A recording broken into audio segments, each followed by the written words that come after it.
All right, it's 4 o'clock. It is Sunday, the 8th of March. Welcome to the Sunday Sesh podcast. And the mock has struck again. Absolutely unbelievable. Need to turn that off every time. Over there. I got it. Every time, technical difficulties. You click, just click. That voice you just heard was the Sunday Sesh Junior, who's here watching the race with me. But anyway, those who have been following me on social media forever can look at the pinned clip. I put myself up as the biggest mock ever, and it has struck again. I'm here in my McLaren gear. I'm here in my Oscar Piastri hat, and the minute I put it on, he drove the car into a fucking wall, not during the race, but on the way to the starting grid 45 minutes before the race, and completely trashed it. And it's been absolute carnage since. So great way to start the show. Great way to start the day. Absolutely. Imagine driving. There's a whole stand full of people wearing Oscar Piastri hats to have gone down there just to see him race. And the bloke bins it before we even get to the start. Unheard of, unbelievable scenes, absolutely crazy. Going to be an absolutely packed 2 hours, and I've said absolutely 19 times. So let's see how many times we can say absolutely. It's going to be a packed 2 hours. We're going to watch the race for a little bit longer. And then we've got the Dolphins and the Rabbits. UFC is going. Not that there's much doing with it. Bit disappointing from the UFC, I have to say. They are... It's UFC 326. It's not a fight night or anything. They've got no titles on except for the BMF title. And the BMF is pretty much a made-up thing. Stands for baddest motherfucker, for those who don't know. And it's what they get, not the washed-up guys, but the older guys who probably aren't going to be fighting for a title anytime soon again to fight for. So the BMF title, Max Holloway versus Charles Oliveira. We still don't have a result in that. Most of the other fighters that have gone before them, not really big names, not much of a card, so we didn't pay for it. Today was all about the Formula One and the footy. Big week of footy. Big scores in the footy. Manly lost, which is why I won't wear that jersey today, but I didn't tip them to win. Manly did exactly what we thought Manly were going to do. The Raiders did exactly what we thought the Raiders were going to do. So there's no shock there. We'll go back through the whole of round one, even back to Vegas, go through the games. If I remember, we'll try and do my picks for next week, even though the round's not fully over. By the time we finish, we'll have a result in the South and Dolphins game. For those who missed the live, we are on Spotify, Apple Podcasts, Amazon Music, and Podbean. For anyone who wants to ruin their daily commute by listening to this garbage, feel free, go ahead. Be great to hear from all of you. As always, the chat is live. Jump in, say good day, have your opinion, give us shit, give us something to talk about. Are you into Formula One? I know Gibbsy texted me earlier, said, what's the point of watching Formula One? They've changed the cars this year. They've changed all the regulations. They're new cars. And in the first, 10 laps, the lead changed hands 5 or 6 times. So it's a bit more exciting than normal.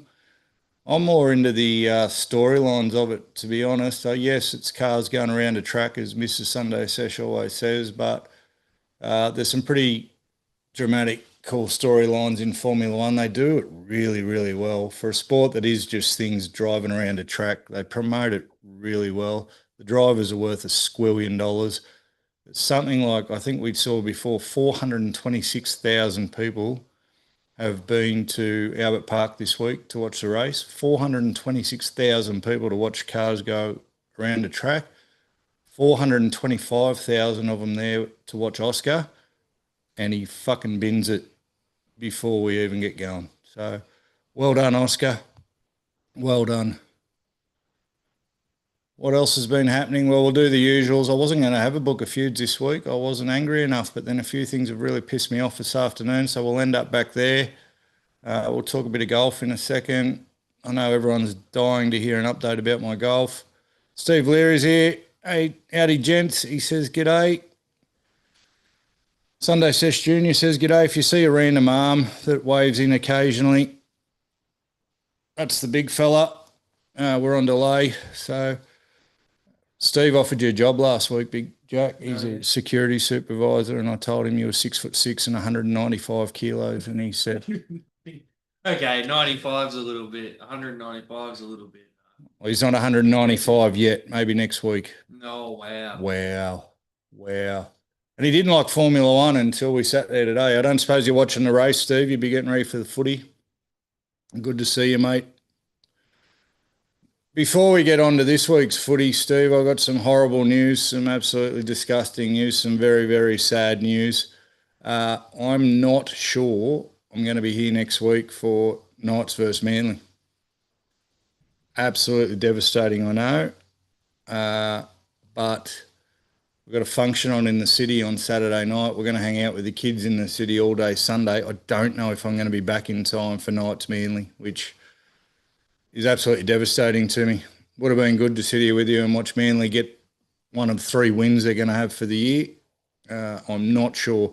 So we'll keep it. Seen the crash. That's it for me. That's it for the F1. Yeah. Horrible crash before it.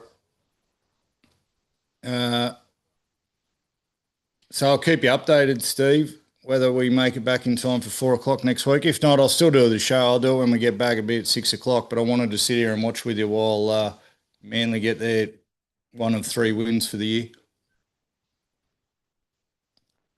So, all good, mate. We need to have a flutter. We can have a bet for sure. All this money I'm saving on drinking, we're going to have a bet for sure. I'm loaded. I'm fucking loaded. I still can't get over the curse. I'm going to move on from it in a second. But you're not a brave man to bet against me, Steve, because the minute I bet on something or the minute I back anything, the minute you go to Singapore and buy an Oscar Piastri hat and an Oscar Piastri shirt, it's fucking guaranteed to fail. That's part of the reason why I don't tip Manly. The other part is they're a shit football team, but one of the reasons I don't tip them is every time I do, they lose. So I don't tip them because it brings them undone. I usually we lose against the easy teams usually and win against the hard teams. So and that usually coincides with how my tipping goes with them. But I have dead set killed Oscar. That's twice I've killed him. I said before, they didn't look all right last night. You're the second idiot to say that. Manly did not look all right last night. We'll get into that game shortly, but they did not. Last year I went to the Singapore Grand Prix, spent $47 million on this hat and this shirt, and he crashed in the first corner there too. Lando ran him off the road and he was never the same for the rest of the season. I thought, oh, well, today we're half a chance, although he was starting in 5th, but he was in front of that Goose Norris. Didn't even make it to the start, so absolutely buried him. So, anyway, we move on. Is the footy on yet? We'll put the footy on. Oh, Jakey Bay got Ugly's headgear. How good's his headgear? He must be embarrassed wearing it.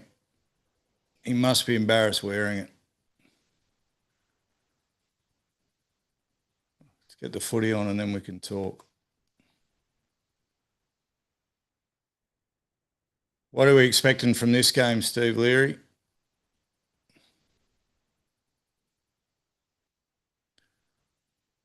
I've tipped South. Oh, fuck. South's already in. So 3 minutes into South's Dolphins, South's already over in the corner.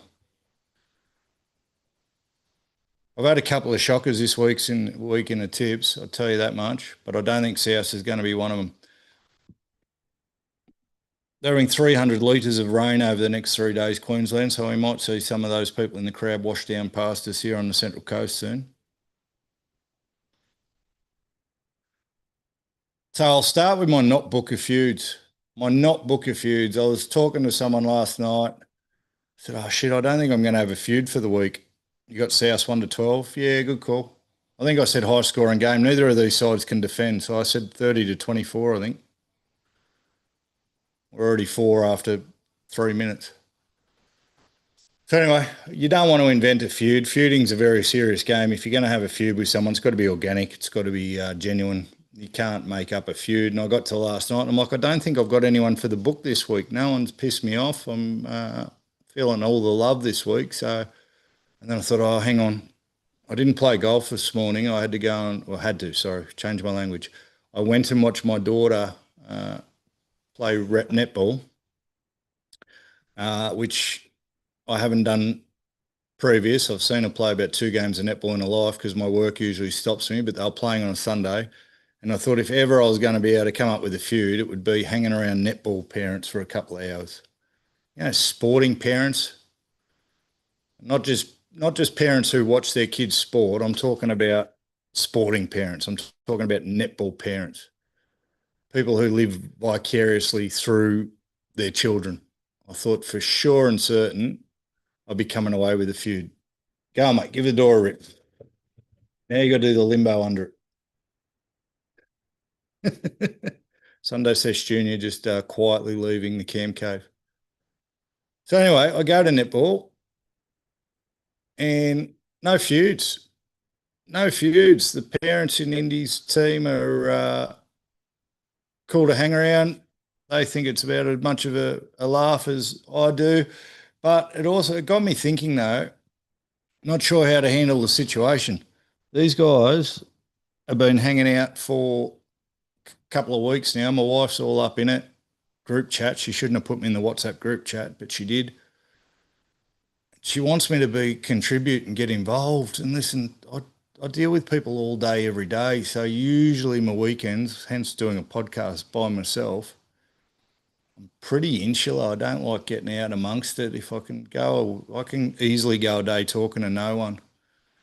Anyway, turn up this morning. They're all there. Oh, here he is. You all get to meet Cam. Yeah, great. Now I've got to work out where I fit in a group. It's like a scene out of a show. It seemed like everyone had their role. There was a serious mum. There was a not so serious mum. There was a mum that was completely run off her feet. There was only one other dad there, and I think that's where we might have a problem.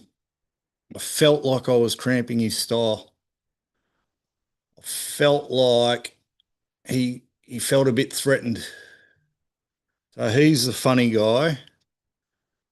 He was also the only dad there, so he's had this harem of ladies to himself the entire time. And I don't want to burst his bubble, so I'm not sure what role I'm supposed to play in the group. He was having a joke, but then I got there and started being funny because we all know I'm fucking hilarious. And he seemed a little bit, he didn't know where to go. But he was also the barbecue dad, so every team's got a barbecue dad. If someone's going to jump straight on the barbecue, there's always that guy. And then he also turned into the hero dad later in the day. So a bit later in the morning, wind picked up, a couple of gazebos went flying, lady got cleaned up, absolute grade 3 reckless high contact, knocked out cold on the ground. People went running from everywhere. I saw 400 people running to catch these gazebos at Adcock Park, and I thought, oh, that's enough people. I don't need to be part of it. Hero dad, also barbecue dad, comes running from the other side. Adcock Park in Gosford's not a small joint. The barbecues were nowhere near where the gazebos went up. And I look over and here's funny dad, barbecue dad, hero dad running across the car park, still with his clear gloves on from the barbecue to go and rescue the gazebos and the poor lady who got cleaned up.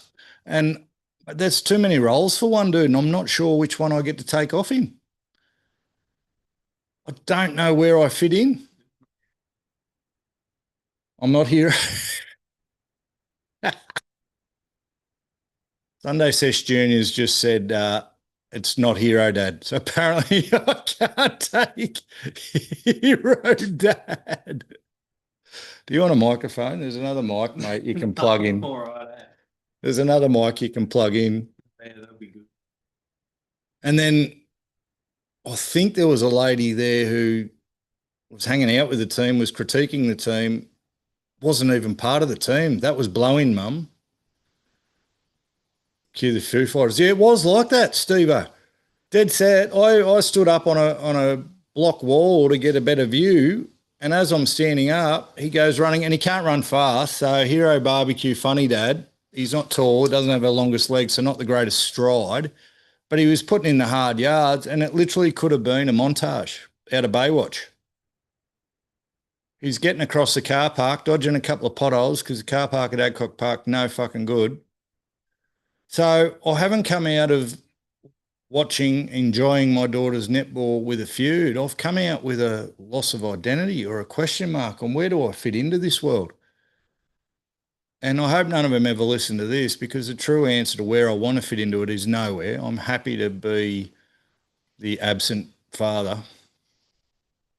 I would love to be the absent. Oh, no, I wouldn't love to be. I'm happy to be the absent father. I'm sure that's what they say about me anyway. One of the blokes there who, again, so we had a lady who wasn't part of the group who was having way too many opinions for someone who isn't part of the group, or part of their kid's not in the group. It's actually her father was down there too, and I know him through social golf. So I think it's one of the other kids coaches the team. That's why they're there. He didn't know I had 3 kids. He didn't know, and he didn't know Chris. He didn't know Mrs. Sunday Sesh and I were actually married, because she's always there on a Pat Malone, and I'm never to be seen. There's a fucking reason for it, Michael. It's people like you. Joking, mate. Joking. I've just caused a shit stir, because not only is serious guy who's not part of the team named Michael, so is Hero Barbecue Funny Dad. If you're listening to this, I apologise. So I don't know what I do. Random Gorilla's here. G'day, Gorilla. How are you, mate?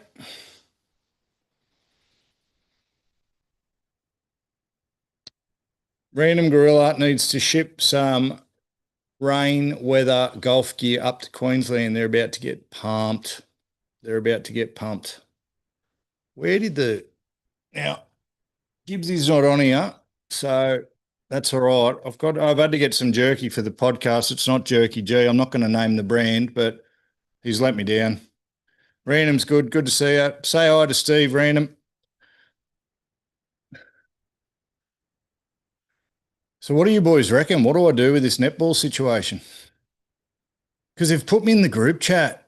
It's all right. I can hide on weekends. I can get away with weekends. Like today's bought me going for 2 hours today, and it was she played 7 games today. I caught 2 of them. That's bought me 3 months, I reckon. Seems extreme, but I reckon that's bought me 3 months where I don't have to be there in the flesh. But now I'm in the group chat. And I'm much, you reckon I'm funny on here, guys? I'm much funnier by text. So I feel like I'm going to steal funny barbecue hero dad's thunder in the group chat. I don't know. Should I care? Should I care? Or maybe just let him have the win. I'm pretty competitive. Take your apron next time. Mate, I'm not getting on the fucking barbecue. Go harder at netball. Go harder at what, though? You're not allowed. It's very, very funny. So it's fucking comedy. I'm going to do. There's a lady who, so it's a rep development squad, right? So there's 5 teams, but the lady who is the coach, one of the coaches who runs the show, she clearly knows what she's doing, because she sat all the parents down again. I was absent, and laid down the ground rules. And one of the ground rules is, when we're on a day like this, you are not allowed to talk to your child. Your child will be with me. We have serious work to do. You will not cheer. You will not critique. You will not coach. That's my job. And the kids will have their gazebo to be under. And the parents, if you want your own gazebo, go for it. But do not talk to your children. I think that's great. I think that's great. So anyway, all I've been hearing about for a few weeks is this lady who runs the show, and how scared all the parents are. Like, my wife cops my shit, but she's scared shitless of this lady. Mrs. Sunday Sesh, very scared of this lady. And the way I stirred them up today, and the way I introduced myself, was I went to the group and said, righto, who's Jody and why is everyone scared of her? I'm going to go and introduce myself. And they shit bricks. You can't talk to her. It's netball day. Can't be talked to. Very fucking funny. And anyway, then I see this lady, and she's walking with her hands behind her back, She had a protege with her, walking with her hands behind her back, chest up tall, dead set military march. Very fucking funny. And all his parents are shit scared of her. Shit scared of her. Mrs. Sunday Sesh is worried that if I do stir up too much trouble, daughter will get cut from the team. So I've got to bite my tongue. Team support, think of the content. The other problem is, Gorilla, if they're playing Sundays, it's going to severely hamper my golf game. And look, there's priorities in life. And at the moment, getting to a 15 handicap beats watching 7 games of netball. My daughter knows I love her, I'm sure.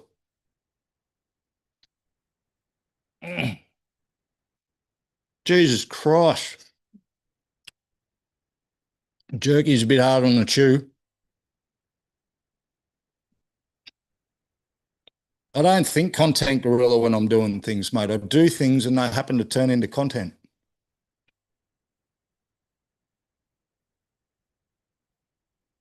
Four all in the footy. Dolphins went the length. So anyway, we've got to sort out the netball group. Not sure what to do there. Yeah, exactly. Road to 15 is a priority, Gorilla. I don't talk about it much on here, but I will talk about it just quickly. We're 132 days sober today. Oh, South away. Hang on a second. Jesus Christ. Slowest run I've ever seen. Campbell Graham ran out of puff very quickly.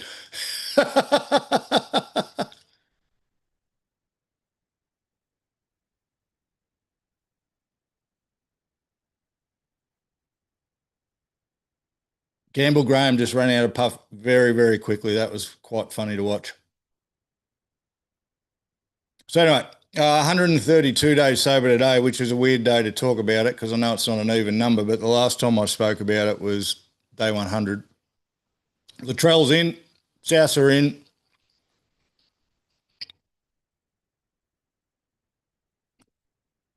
So breaking news, Souths are in and Cody Walker still hasn't torn his calf. Steve Leary were running out of games. Anyway, I'll say it again. Day 132 without a drink. On day 100, I did an update on here and I wasn't overly positive about it. I've got to say, I've looked back. But it was an honest take, right? The first 100 days, it wasn't a magic pill. I didn't feel outstanding. It hadn't completely changed my world. I didn't have a whole lot more energy. In fact, I was actually more tired. I was still having trouble sleeping, but we were working our way through it. So I was very honest about it. So because of that, I just want to let anyone know who eventually listens to this, who has been trying to give up the grog, struggling with it, or thinking about doing it. I feel fucking fantastic at the moment. I feel fucking good. So 130 days in, probably for a week now, I've been flying. Probably for a week, I've been fucking flying. Chop, look at me. Energy's back up. I'm still not sleeping great, but I think that's more to do with life than anything else. I've lost 21 kilos. I know when my energy's up because I actually feel like when I'm feeling good, I feel like doing exercise. I haven't felt like doing exercise for 10 years, but I'm actually starting to feel like doing some exercise. I feel like getting out and about. So I think the journey is going to be different for everybody. Some people feel great after a week. Some people feel great after a month. Maybe that's a a sign of how much I was drinking or how much I'd let my health deteriorate. But it's taken since October the 25th, so whatever we're into, I just counted in days, 130 days odd to start feeling all right. So there is a light at the end of the tunnel. They do say you don't really notice a difference for 6 to 12 months. I guess, as I just said, that will depend on how you're traveling and how much you were drinking and how big an effect it had on you. But I just want to report for all those people out there, because if there's no light at the end of the tunnel, why would you do it? Why would you do it? I got a big event on Saturday night down in the city. I've been to a couple of things, as we've spoken about. I've been to a few functions and a funeral and different bits and pieces. The Saturday night next week, I've got to get through about 6 hours in a 5-star hotel with 300 other people and free piss on. So that'll be fun, but I'm feeling good. Doesn't bother me. So happy to report. Now, golf's biggest chokers. Randoms here, so we'll talk some golf. Hang on. So one way to 195 kilos, brother. Still on my jerky.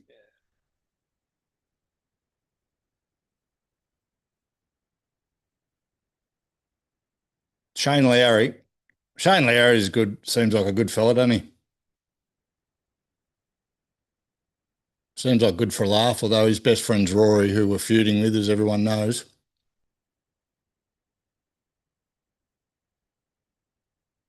So Shane Lowry playing a tournament last week. He's 3 up with 3 holes to play.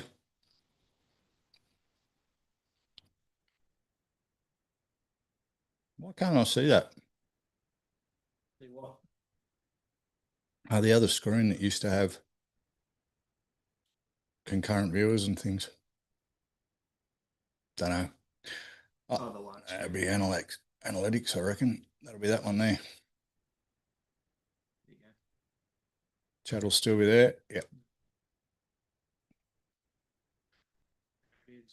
So Shane Lowry, right? Friends with Rory, which that means you got to question his judgment and his values in life because we don't like Rory. This podcast is feuding with Rory, feuding hard.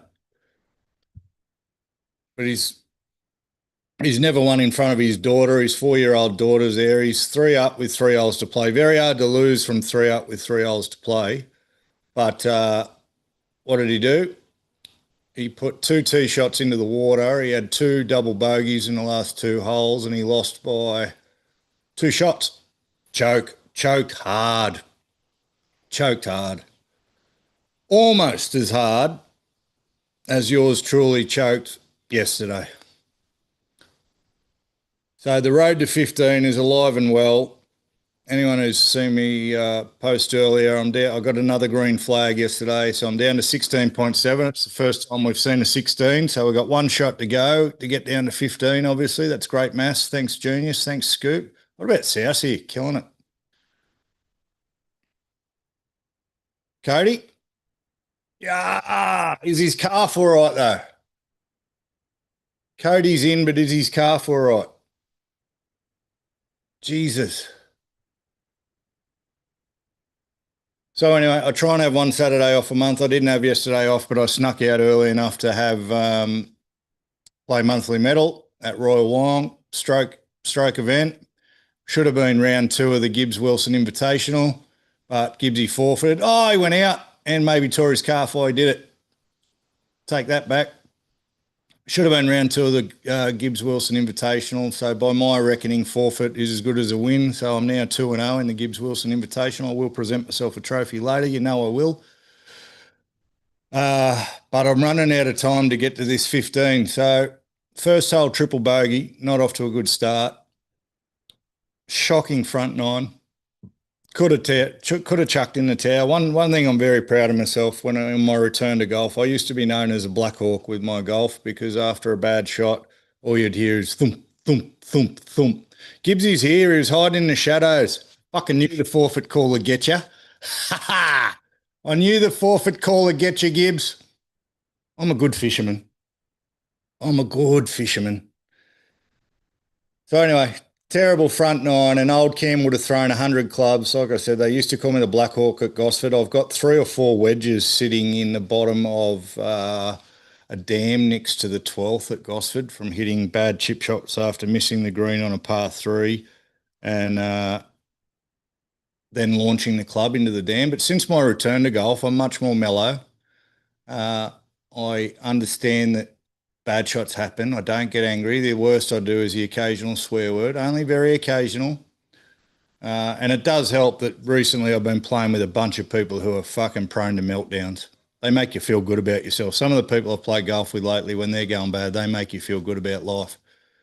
So anyway, after 9 holes, I'm 11 over, which leaves, I was off 18 yesterday, so I only had 7 shots left in my handicap to stay even par or above, under, which meant the back 9 was going to be tough. I fought back so fucking hard. So hard. I played so well on the back 9, even with a couple of double bogeys, that by the time I got to the 18th tee, I was 17 over, which meant I had one shot left. All I had to do was get up the last. I was on a run of pars, right? So I was expecting a par. I would have taken a bogey. I would have taken a fucking double bogey, to be honest. So my first tee shot, and you know we're in trouble when I say my first tee shot, big hooping slice, which I'm prone to do. And the 18th, they got the worst OB out of bounds set up at Wong for the 18th ever. They've put the OB stakes in clear open paddock that's got no right being out of bounds. I don't know whether you agree with me, Gibbs, there, but shocking place, doesn't make any sense. The ball lands 40 centimetres on the wrong side of the OB stakes. Everyone playing with me is going, oh, mate, I think you're still in. I think you're still in. I'm like, no, I saw that land. I got bad eyesight. So if I saw it land and I saw it land where I thought I'd land, I knew I was in trouble. Took a provisional, skied that. So normally I can drive the ball 250 metres. It went about 150 and straight up in the air. Latrell's in again. And we kept the provisional there while I think it's to make people aim left. I did fucking aim left. Thanks, Scoop. And I reckon, you know what I reckon? I reckon the boys I was playing with, one of the all-time groups yesterday, thanks to the hookup, Gibbsy, one of the all-time groups yesterday, the boys I was playing with would have let me get away with it. If I was a dirty, rotten cheater, those boys would have said, nah, close enough is good enough. And they would have let me, because it was that close. It was dead set 40 centimetres. So anyway, I can't have that on my conscience. Honest Cam, they call me. So I went back and played my provisional. Now, didn't play a dumb shot from a provisional, but I did go for the green from 220 metres out. Played the cut shot that I wanted to play to try and bend around trees, but hit a branch, so it dropped straight down. So I'm hitting, what was that, fourth? I'm hitting 5 into the green. I'm like, right, up and down for a bogey is the likely fucking answer here. I take an extra club, which you're supposed to do when you're playing uphill, did everything right, into the wind, and I absolutely striped my 8 on. Striped it, but it was going straight for the pin. And I just told you, Steve, shush, they don't know what I do on here. You've just dobbed me in. I don't know what he's talking about, ladies and gentlemen. So I striped me 8 on. It's going straight for the pin. One of the boys, it's taken me that long to get there that one of the boys is already up on the green. He starts gesturing like I've gone over the green. I'm like, there's no fucking way. Anyway, I've gone over the back of the green, landed on the back, had a bit of raz though, so just rolled back onto the green. And fuck me, give me a chip over a long putt any day. I wish the ball had stayed off the green.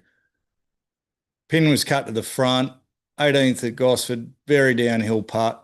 About 18 metres I had according to Arcos, 3-putt. 3-putt to have a quadruple bogey and finish net 3 over instead of 1 under or even par or anything close. One of the great chokes of all time. And it wasn't even, you know what's disappointing about it? I don't feel like I choked. Like I didn't get up nervous on the tee. Like Gibbsy's seen me hit drives. There's always a chance it's going to go right. I wasn't nervous up there. I thought I'd figured something out on the hole before. I aimed left like I was supposed to. Did everything I was supposed to do and just got fucked hard. Just got fucked so hard. And felt bad about it, but it was all right. I'm like, oh, well, wasn't too fucking, Gibbsy's told me I'm not allowed to be negative anymore. So about scoring to my handicap, which doesn't make any sense to me when you're trying to better your handicap. Why shouldn't you get upset when you haven't quite got there? So then I find out it's going to be a green flag anyway. And for those who are watching who don't know golf, your handicap, they count your best 8 scores of your last 20 rounds, and they're your green flags. On the GA Golf Australia app, they put a green flag next to them. And I find out even though I finished 3 over net, it was still better than my worst of my 8 rounds. So I'm getting a green flag, which means handicap's coming down. Handicap's coming down. So I've gone from 17 flat to 16.7. We're into the 16s, and that makes that 8 that much worse. It's not even fucking funny. That makes that 8 not even disgusting, because I reckon, like, if I finished net even, I would have been close. I would have been probably down to 16 somewhere, like 16 even. I would have been a couple of 0 point somethings off my 15. And I really need to be that close. I'm probably not going to get a game in next week because of everything that's going on. Don't you think golf is hard enough that OB? Hang on. Yeah, a discussion point. So I've got 3 weeks left to get, and now here's the thing. I'll put this out for debate between Random and the two Steves. If I get to 15.9, am I a 15 handicapper? What's going to count as a 15 handicap? When I first said it, in my head, I thought I had to be 15 flat. I'm thinking, though, in the real stakes, you got to be 15.4, 15.5 or under to be considered a 15. What do you reckon? Discussion point, Steve Gibbs.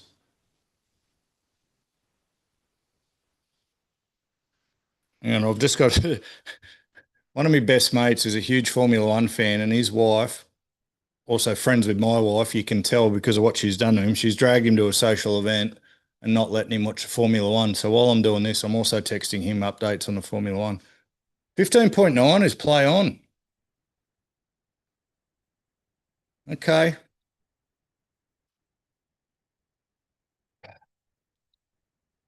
Look, I'll take it. If I end up at 15.9, I'll take it. But I feel like it's going to be a bit of a participation trophy. Dolphins are in. I feel like if I got to 15.5, then I'd really take it. 15.5, I'm going to claim it. Steve Leary, 15.5 under. Spoken like a true non-golfer. Mercedes won. Race is over? Mercedes won. Quick Formula One update. Russell. 1, 2. You sure it's over? We can't announce it. Status finished. Provisional results. Mercedes 1 and 2. Ferrari 3rd and 4th. Lando Norris the poof. Oh, sorry. Let's retract that because we're an all-inclusive podcast. Lando Norris the silk 5th. Verstappen up into 6th. Steve Leary, you don't know how golf is for calling me on that, you bastard. Gorillas. All right, so we got 2 out of 3. 2 out of 3 are saying 15.9 is a win. All right. Well, I'm probably still not going to feel great about it. Because of that 8. If I had that 8, we wouldn't even be talking about it. And here's the other thing. I reckon if I get down there next week, for example, I'm not playing the rest of the month. I've got to finish the month as a 15 handicap. Who knows what could friggin' happen. Gibbs, if you're listening, mate, I've had to eat someone else's jerky on this podcast. I'm not going to name him, mate, because you are the official jerky sponsor of the Sunday Sesh podcast, but we've got to do something about the supplies, mate. You send me your bank details and I'll flip you a cash. You're going to have to stock me up for the next 6 months because this stuff that I've bought today is absolutely shocking. Really terrible. My 195 kilo Sunday Sesh Junior over here is saying it's terrible too, and you can trust one thing. If you trust anything, it's he knows food. Mate, I learned from the best. I don't know what you're on about. You have learned from the best, son. Good call. Can you get me a non-alcoholic beer? No. No. 12-10. I'm telling you, this is going to be 30-24. If you can still get on, pick the score. Rabbitohs 30, Dolphins 24.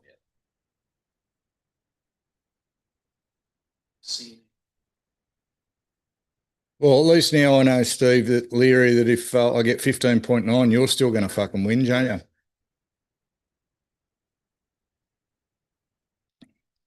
Jerky G will be back on soon. Thank you very much.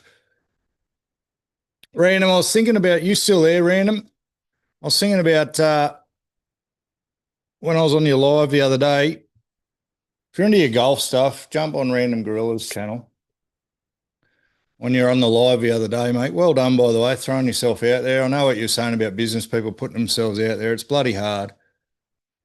Gibbsy's just unearthed me. No one knew that I was a real estate agent. Otherwise, I'd have way less than the 2 viewers that I've already got. But it is very hard finding a balance between trying to have a hobby, trying to be real, and then also protecting some false image that society puts on you. And you're proud no matter what. It's a question that's always in the back of my head. It was a question when I started this thing, so hence I haven't told anyone really. It's a bit dumb, and it's no way to live life, but I haven't really told anyone close to me, especially in a business sense, that I do this stuff. I'm sure I'm also probably been a bit naive to think that it already hasn't come across their timelines and shit like that. But yeah, so now that Gibbsy's put it out there, it's on for young and old. But you mentioned, Gorilla, that you wanted to see me hat because I said I'd trashed it, mate. That wasn't a disparaging remark about the hat. That was more a chat about how fucking sweaty I get when I play golf. And Gibbs has seen me on a hot day struggle walking around. So I actually don't think your hat is trash, mate. I was just prone to hyperbole. It did cop a lot of sweat, but I actually, after you said that the other day and said you wanted to see it, I went and checked it out, mate. It's come up good. It's come up good. So what I will do for you is I'll do another video, except TikTok barred the last one because I was promoting a product. I'll do another video showing everyone, one, how much I sweat, and two, how your hat held up. Unlike Gibbs, Gibbsy, the DBG gloves, I've had my first problem, mate. I ripped one yesterday. I sweated through and I went to tighten it on my hand and it ripped. Unbelievable scenes. They have lasted a million rounds though, and I just ordered 3 more, so I'm not bagging that product either. But just saying, what are you doing? Why? What messages am I missing? Because it censors swear words. Oh. Yeah, unless you do live chat. So there you go. Oh, you're embarrassed to be a weird. Yeah, we're all weird cunts. They're all weird cunts. Do you have though, Gibbsy? Do you have been censoring swear words? You know what's funny? I haven't copped any abuse really, and that's probably why. Probably. We're 7 episodes in. I haven't copped any abuse. Sweatstone is part of our product strategy. That's why the hats are all white. To fucking sell more. Yeah, genius move. Genius move. You know what's funny though? It didn't turn yellow.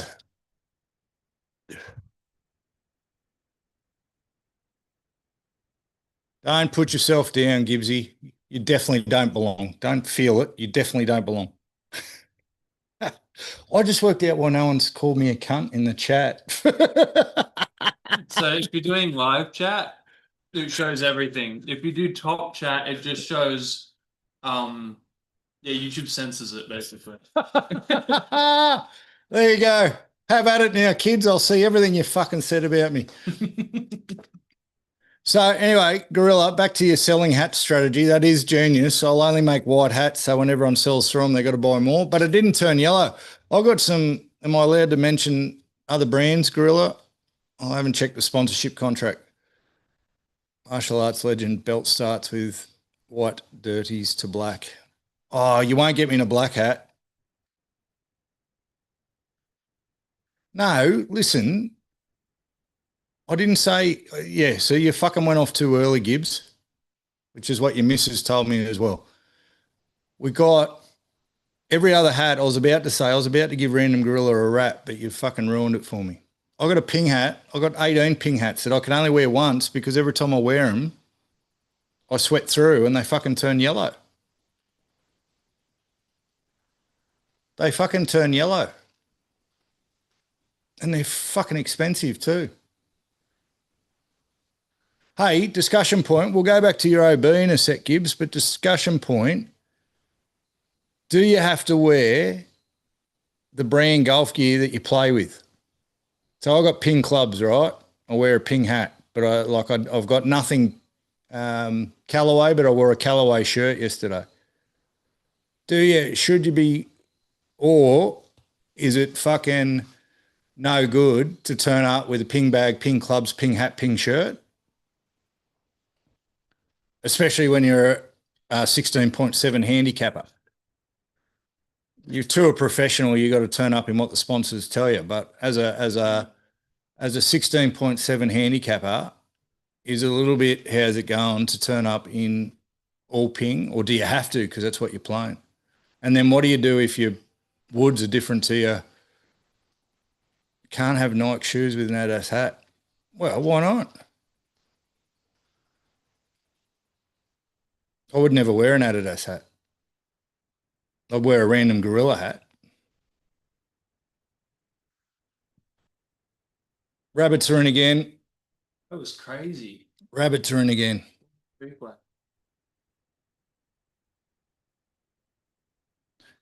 You're too nice, random gorilla. Have an opinion, mate. I reckon I turn up. Indian sent and grabbed it. Yeah. If I turn up and see a 20 handicapper with fucking all the same gear and an electric buggy, I'm gonna have to get over some stuff, I think. Will it work if you FaceTime me on the phone? Let's try it. Gibbs wants to FaceTime on the phone.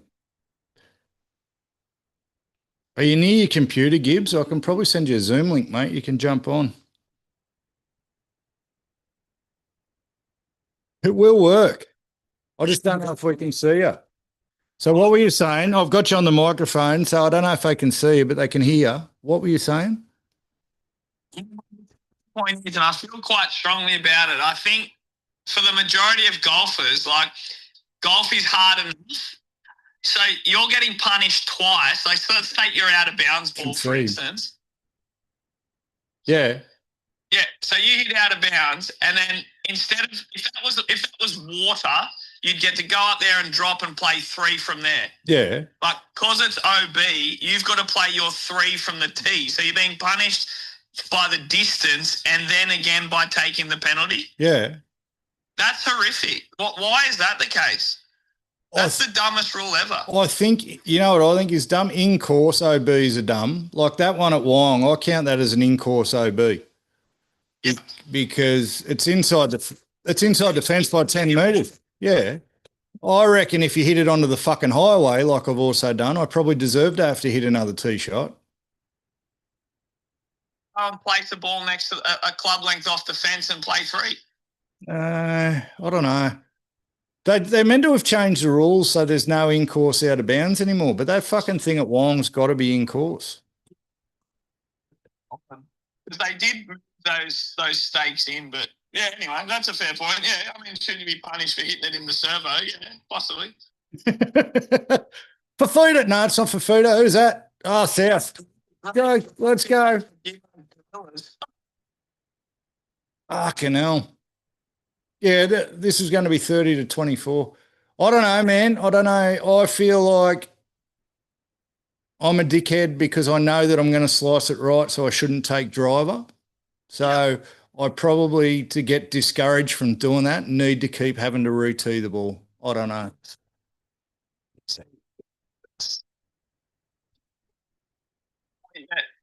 In my game, where I get 4 shots or 5 shots across the course, I immediately can't score on that hole. Like, you got to be perfect from that point. There's the truth of it. These fucking poor low handicappers. These poor fucking low handicappers. Oh, with my handicap of 4, it's too hard. With your handicap of 4, OB shouldn't be a thing, mate.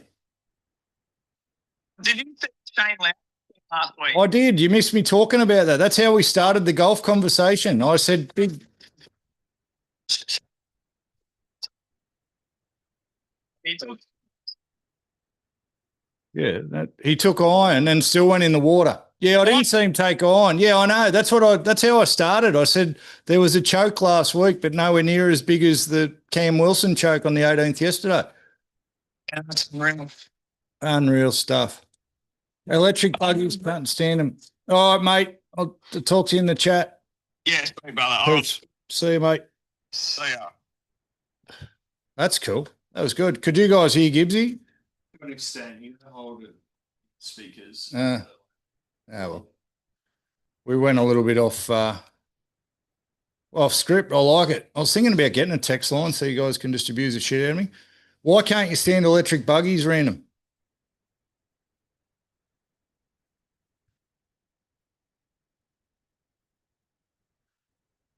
$24.10.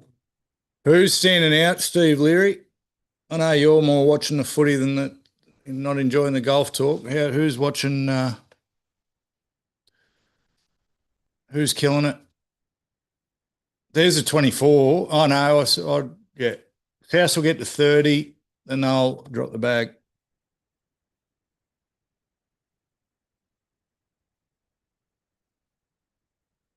All right, NRL.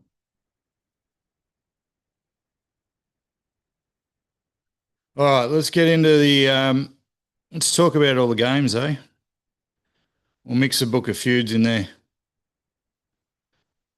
Who's out of the people listening in the chat, who's KO and who's Channel 9? Yeah, I've been cleaned up by an electric buggy, random. Lady, first day she bought it, lovely lady, but fuck couldn't drive. Now then you got to ask, is it the buggy's fault or is it because there's a woman driver? Young halfback for South. Gibbs' Channel 9 guy. Do you listen to the radio then?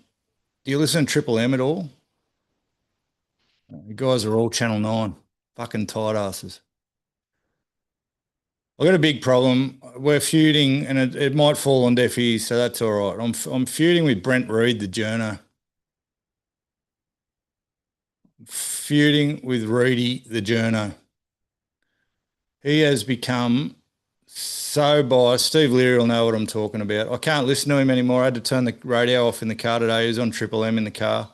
So he's on Triple M. He's on NRL 360 on KO. I won't say that one out loud. You just dobbed yourself in. We don't, Honest Cam does, and Ethics don't allow me to share my KO account, Gibbs. Anyway, does anyone know who Reedy is? He has become the biggest punish. I thought it was Bulldog Richie. Got no time for Bulldog Richie either, but Brent Reid is the most biased money under the table journalist on fucking TV, radio, or in the newspaper right now. It is so obvious with him who greases his wheels, what clubs he's in with and what clubs he's not, that makes it absolutely impossible to take anything he says seriously. I've got no dramas whatsoever with someone having a favourite team or fucking, favouring someone or trying to protect a mate occasionally, but he takes it to the point where you actually can't take it seriously. His opinions at the moment, when he goes against anybody who's got any logic in their brain whatsoever, just make absolutely zero sense, to the point where it's laughable, like to the point where it ruins the whole debate. Like, we're all for healthy debate like we are here on the Sunday Sesh, but most of us here have got somewhat seemingly some form of intelligence to have an adult conversation. You cannot get Reedy to talk ill or have an honest opinion on the Melbourne Storm. You cannot get Reedy to have an honest opinion on Brisbane Broncos. You cannot get him to have an honest opinion now on the Bulldogs. And he openly said on NRL 360 last week, oh, mate, don't bag them because I've only just got back in with them.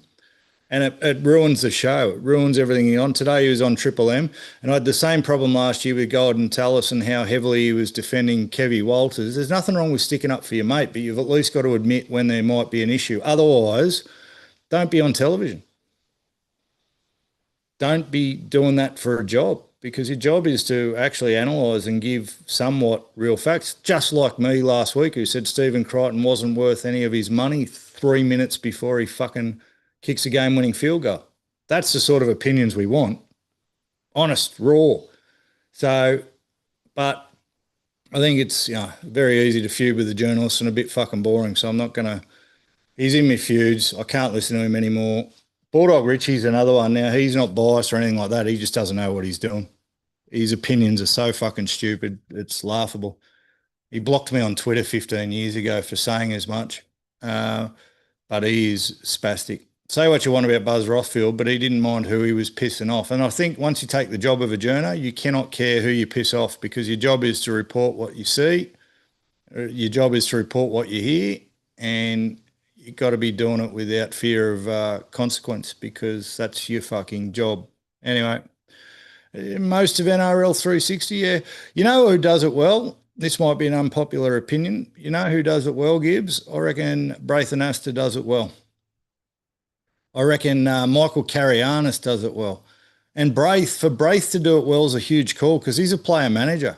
So it'd be very easy for him to be extremely biased and to manipulate the discussion to favour his players. But with as many fingers and as many pies as he's got, he manages to do it unbiased. So why the fuck can't Rudy? Why the fuck can't Rudy? But also, huge opinion of Michael Carianis. Thought he was a bit of a dribbler to start with. Maybe it was his voice. He's not the most powerful voice. He's a bit of a quiet fella. He's a smart dude. He's switched on. And the worst thing, SEN over summer nearly tripped themselves up because they were changing their whole lineup and they put Jimmy Smith and Michael Carianis together over summer, and it was fucking great radio. Great radio. And now it's back to normal programming. You've got to listen to fucking Brandy Alexander. Terrible. Absolutely terrible.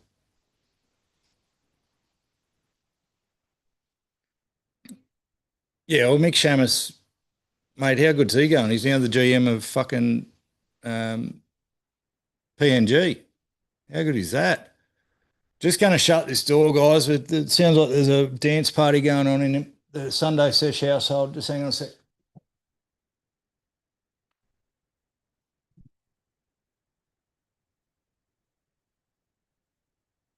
Got the beats coming through. Do love my tunes, but with a bloke with ADD like me, it's very hard to concentrate. Who are the best journos out there? I reckon Carianis goes good. I reckon Anasta goes good. Anasta still gets punished for being the most overrated rugby league player. What about when he used to win the most overrated rugby league player every year in the votes? Up the mighty Knights. Gibbsy, I don't know if you heard, mate, but it's Knights versus Manly next week. I'm not sure I'm going to be here for it. But have a good one anyway. Have a good one anyway, buddy. Oh, do away with this hat now that we've killed Oscar. Do away with the hat now that we've killed Oscar. 28-10, half-time in the footy. All right, let's go back through the games of the week, see how we're going. Been a hard week for tipping. How's your tipping going, Leary? Me and you had a bunch of opposite teams, so you're probably going all right.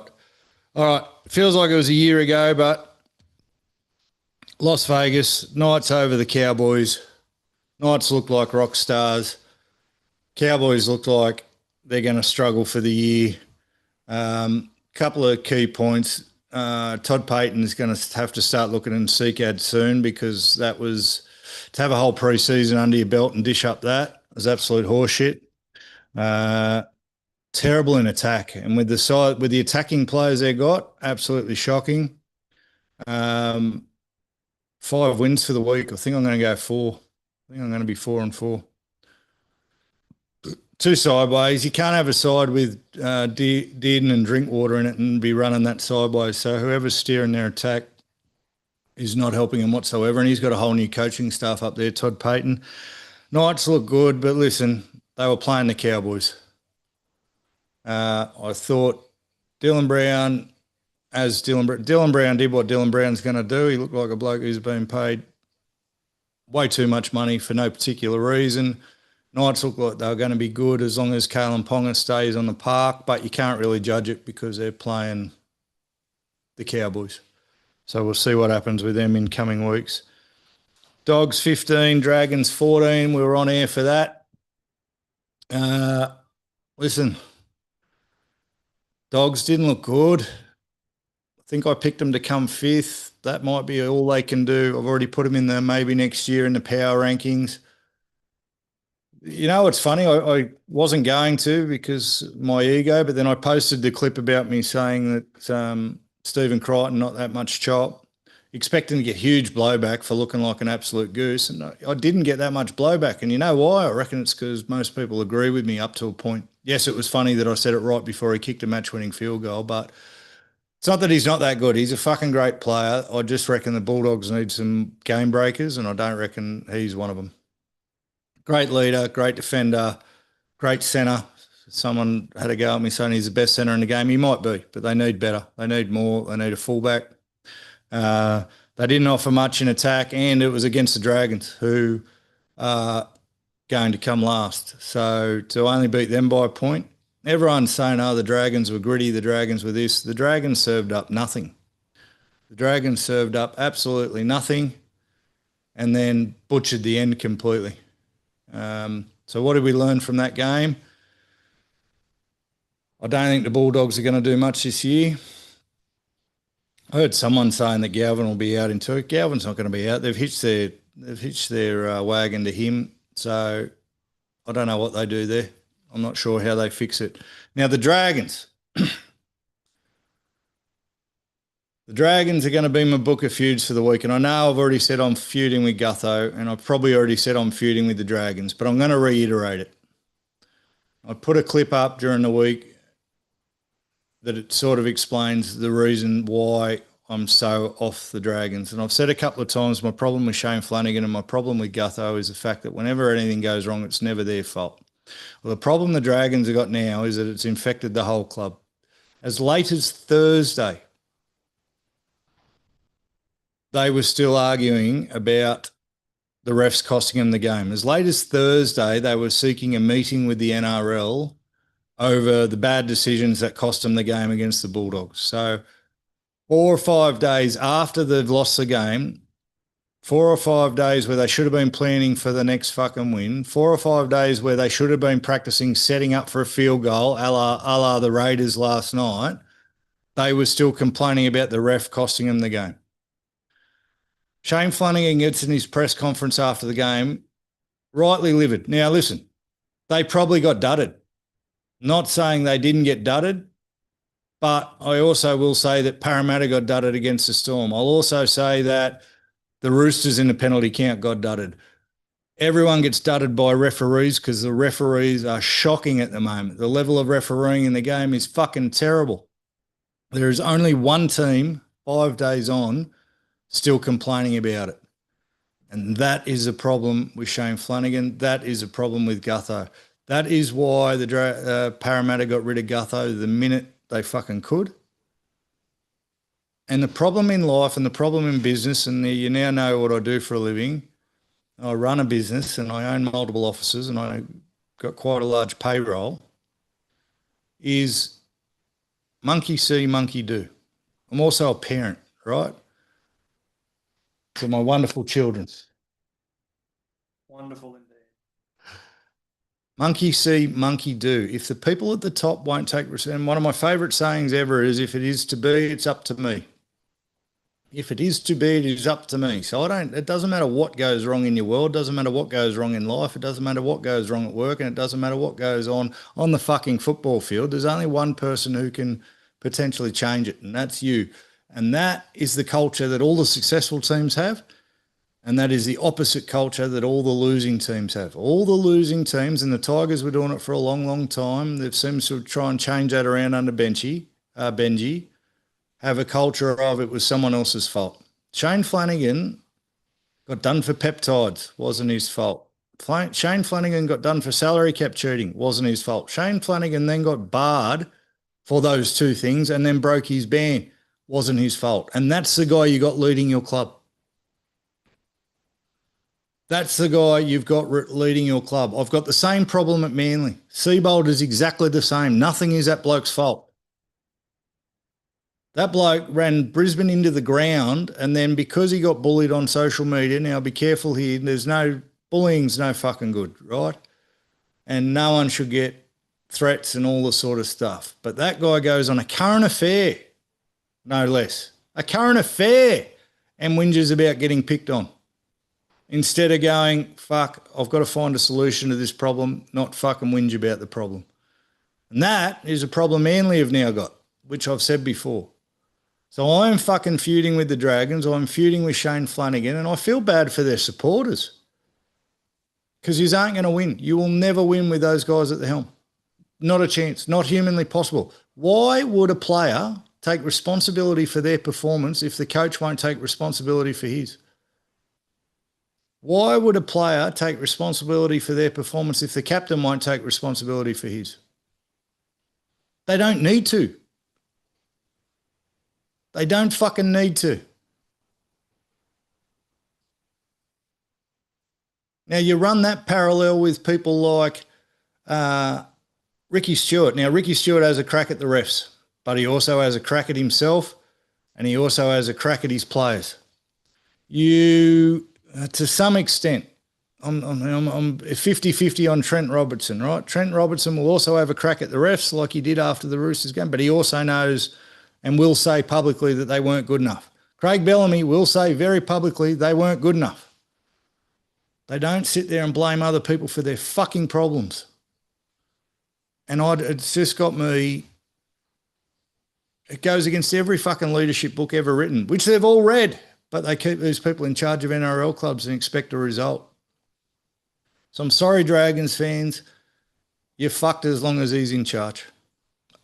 And for the club now to be buying into it and fucking requesting money, what do you reckon's going to change? The 2 points disappeared 5 days ago. What's going to change? You're getting the points back? They say we won't do it again. What actually going to happen if you piss the referees off? They're going to go harder. They're going to dig you a bigger hole. But all Flanagan did last year and all he's done for the start of this year is, oh, we were close. We were close. And I said it. I said the worst thing that could happen was they lose that game by a point. We were close. We were right in it. You fucking lost. You lost again. You keep losing. If it's not the coach's fault and it's not the player's fault, who the fucking fault is it? It's not the referees, because everyone's cop shit refs because they're all shit at the moment. That's my book of feuds for the week. Fuck, that pissed me off. Them and Reedy. Reedy really fucking pissed me off. Bring back Tuvey. The thing with Tuvs was, Steve, like, he was that hard on himself and that hard on the players that then when the refs still cost him, he couldn't fucking keep it together. He couldn't keep it together, comically so. So that's fucking great, comically so. But there's a fucking lot of, wherever Shane Flanagan goes, there's a lot of lessons for life, I reckon. You watch his next interview. Now that I've pointed it out, really sit there and study his next interview. Where does he take responsibility? What sort of languaging does he use? When people ask him a straight-out question about a player or a result, where does the fucking blame go? Laurie Daly as a coach, exactly the fucking same. Him and Brandy Alexander together as a team coaching New South Wales. My God, did they have some excuses. My God. We were never a chance with them in touch. It's no fucking coincidence that Madge gets in there, who's Madge's full responsibility. Madge's full responsibility, and all of a sudden New South Wales win. No coincidence whatsoever. Anyway, moving on. Storm 52, Para 4. How are we going, Steve Leary, with that one? That one I am copping some abuse for online because I said very publicly Para by 12. Listen, I'm sure if you fucking admit it deep down, Steve, we let our emotions get the better of us, mate. We went with heart overhead as if Para were ever going to win that game. Somehow I believed it. Somehow I talked myself into it. But 52-4. After 5 minutes, we looked like geniuses. Para were up 4-0. We looked like fucking geniuses, didn't we? And then Melbourne got on a roll and it all went to shit. Now, yeah, they weren't robbed. They weren't robbed, but I was just about to say, Stephen, the refs fucking dudded them in the first half quite a bit. the reason Melbourne were able to get on such a roll was because of the 6 agains that were being awarded, the dodgy decisions. There's a fucking ball. It's too long ago now. I can't remember who did it, but they make a break.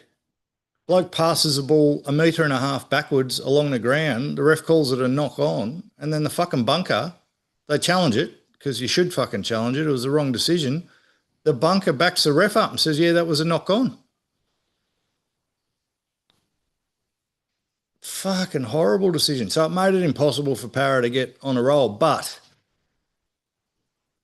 it didn't cost them 52 points. Just made it very fucking hard. Defence was non-existent towards the end. Harry Grant towed them up. It was a round 1 storm. They looked good.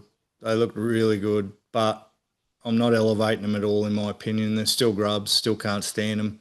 And they were playing Parramatta, so we'll see how they really go.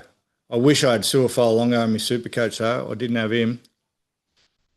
I might have to waste a trade on him this week. Parramatta back to the drawing board for all the talk. They might have started to believe some of the press, maybe a lot of people talking them up. Still got a lot of work to do. And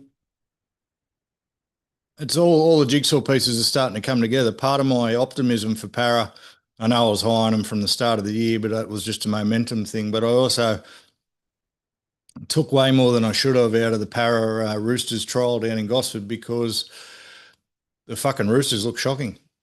So Parra looked good against the Roosters, but the Roosters looked shocking on the weekend. So did Parra really look good, or were they just playing a fucking ordinary opposition in that trial game? Not sure. They have to go back to the drawing board. Pezzett, very, very quiet. Doesn't look like without all Pezzy watched a couple of the trials and obviously his first game. Pezzy is a bit quiet. So obviously he would have been nervous as hell going up against the Storm, his old team. Not sure it's going to be the combination that everyone thought it was going to be. Definitely didn't look like it on the weekend. Now, that was my first what the fuck moment of the weekend, though. Parra looking so bad. My second what the fuck moment of the weekend, though, was the Warriors and the Roosters. My God, did I get that one wrong as well. Jesus fucking Christ. Warriors look good. Warriors looked really, really good, and the Roosters looked really bad. They were shocking.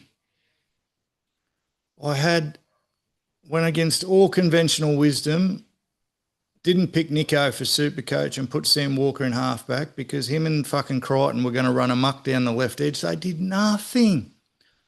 Nothing. And it looked early on, Roosters, when they did make a break, the Roosters, they were making them easy, which sort of, my whole thoughts were the Warriors' defence wouldn't be that good. Didn't look that good at the start of the year, didn't finish off well last year. So my whole thought behind them losing big, I had the Roosters winning 30-10. Yeah, love that for Cherry. We do love that for Cherry. Hate that guy. I didn't think the Roosters were going to be any good because they bought Cherry. I thought that was a mistake. But they look shocking. Now, another bad refereeing game. They had 11-2 penalty count against them, the Roosters. 11-2, which isn't possible in a game of footy. It's not possible for one side to be that bad and the other side to be that good. Shocking refereeing, but they also drank some of the Dragons' Kool-Aid and were carrying on about it way too much instead of knuckling down. So, bad signs for the Roosters. I don't even know what else to say. They had nothing. The Warriors really aimed up, even though Roosters were making early breaks. They were really physical in defence, the Warriors. They were beating the crap out of them in defence. Roosters don't like that. They've got to be on the front foot. I think Sam Walker especially, they've got to be on the front foot. They're both front foot players. So Cherry Evans is only ever good if they're Manly had a roll on, sneaking down short sides, and Sam Walker's the same. So they don't really have a half there that plays well off the back foot. And the Warriors aimed up at home, but they didn't look like they were struggling for depth. If you like an underdog story, you've got to be happy for the Warriors halfback. Tanner Boyd played really fucking strong, and he's bounced around, been very underrated, was much maligned at the Titans. Geez, I'm using big words. Maligned. He was much maligned at the Titans. He had a fucking ripper of a game, tore him to shreds. Good on him. But the score 42-18, and you know what? I only thought about it over the last couple of days. I don't know where my bullishness came from for the Roosters. Like, I picked them to come second because they were exactly the same team they were last year. There's a few teams like that. You're going to hear me say that a few times as we go through the games. They're exactly the same team as they were last year. Ill-disciplined, not strong in defence, fucking whinging too much at the referee. That's all the Roosters were last year. That hasn't changed. And until they change that, they're not going to finish second. They're not going to finish second. I don't know how. If there's been no change, if there was a huge problem the season before and it hasn't changed at all this season, there's a bit of a coaching issue there, I think. So it's evident with the Cowboys, right? Same coach, got rid of all the assistant coaches, but they were exactly the same team, very fucking average. Roosters, same system, same players, same result, same whinging, same mindset. So big problems. And the Warriors, look, I'd be more than happy. I think I had the Warriors coming ninth. I'd be happy for them to go so much better than that. I just don't know once they get a few injuries. But what do I fucking know? If round one's taught us anything, is that we don't know much. One game I did get right. I didn't get the score right, but I did get right. Broncos 0, Panthers 26. Fuck, they look good, the Panthers. Fuck, they look good, the Panthers. Steve Leary'd hate that, but Panthers, mate, are going to win the comp. Complete domination, obliteration. They had nothing, the Bronx, threw no darts at all. Looked clunky. And Madge, God love him, outthought himself. Why you'd start Ezra Mann on the bench? Why you'd have Ben Hunt starting in front of Ezra Mann has got me fucked. He fell in love with what happened in the grand final in the semis last year where he came off the bench once or twice. He outthought himself and it fucked him because by the time he came on, the game was gone. But Penrith, clinical. Clinical. No other word for it. Dictionary definition of clinical, what the Panthers did to the Broncos. And the drums were beating for Madge before the game. I've called it. I reckon they're on a downhill slide for the year. Drums are only going to beat louder for him. I won't cop all the shit about fucking Payne Haas getting distracted and not performing for the team. He still had, if Supercoach points are anything to go by, he still had 70 Supercoach points. He still fucking worked hard. He's still their best player. But without the rest of the forwards, without Ezra Mam in half, why don't you fucking need Ezra Mam to unlock Reece Walsh? What was he thinking putting him on the fucking bench? What was he thinking? Souths are dominating the Dolphins here. What do we learn? So we learned that the Broncos are, we'll see against lesser opposition. I've said about a couple of teams, we'll see how they go against better opposition. I don't think the opposition gets any better than the Panthers. So we'll see where the Broncos really sit when they're playing against some other middle of the road teams, I think, because the Panthers, if they keep that standard up, mate, no one will touch them. No one will touch them. And I think the way they suffocated them, even the Storm, even though the Storm looked good the other night, they'll suffocate the Storm too. Storm won't get near them. Another huge score, 50-10, Sharks over the Titans. I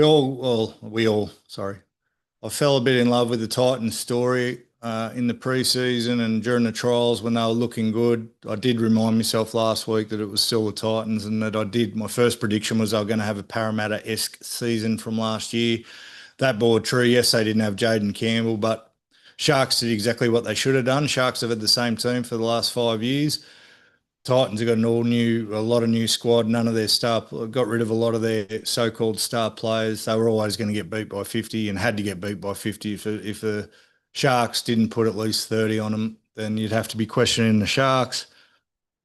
Not much to take out of that except the Sharks, again, against weaker or inferior opposition, look good. The question mark always with the Sharks is when they play the good teams, how do they go? Nico looked like a superstar, which again, fucked me for Supercoach. Thank you very much. Braden Trindle looked like a superstar. but you're playing the Titans. So good win. They did what they had to do. You can't pick your opposition. You can only play the game in front of you, but we need to see a bit more. Now,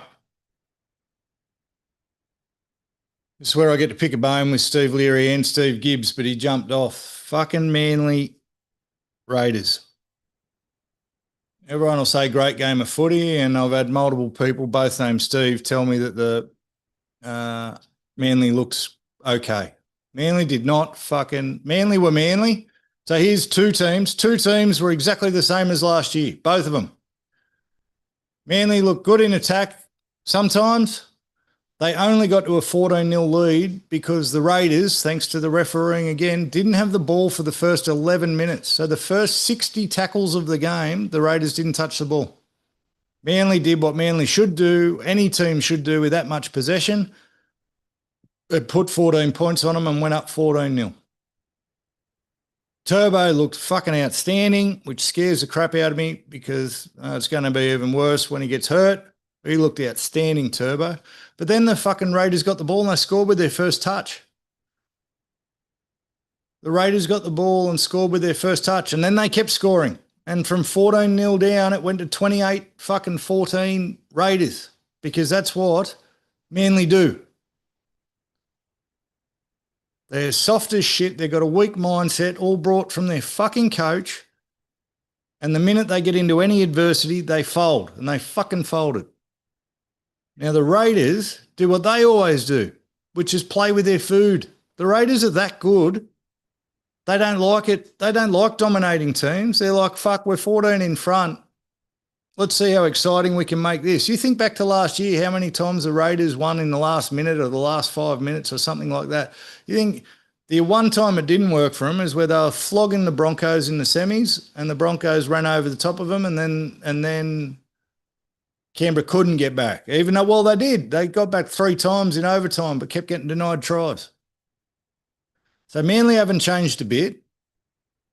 The Raiders haven't changed a bit. They keep letting teams get in front of them, running them down, and then when they got a big lead, the Raiders, you can guarantee they're going to give up the big lead. They play with their food.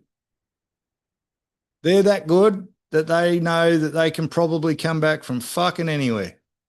And it must do Ricky Stewart's head in. But I thought the Raiders were always going to win that game. And I had Gibbsy texting me going, fuck, Manly look good. I'm like, they don't. And Leary, you're telling me they looked okay. Kohler is a beast, but they're soft as shit up the middle. How do you give up 28 unanswered points? How do you actually do that? At home when you're up 14-0. Crowd started walking out. That went from the loudest crowd in history. I don't know if you noticed on TV, but fuck me, it got quiet. They're standing there in the pissing down rain and watch you give up 28 unanswered points because you had a bit of adversity. They left Joey Walsh on the bench. Jamal Fogarty had a couple of chances to step up and win the fucking game. He wouldn't do it. And I heard one time, I agree with him, Gordon Taylor say on radio today that he's scared to pull the trigger. That was his whole point at the Raiders. That was his whole problem. Someone asked me on socials whether I thought he was a good buy. He's not a bad buy, Fogarty, but he's not going to win you many games. He's not that guy. He had a chance to kick a fucking penalty goal. He only just got that penalty goal from 30 out. He had a couple of chances where he could have fucking gone down the field and kicked a field goal. Didn't pull the trigger. Didn't want the responsibility. Doesn't want the responsibility. So, and then the Raiders.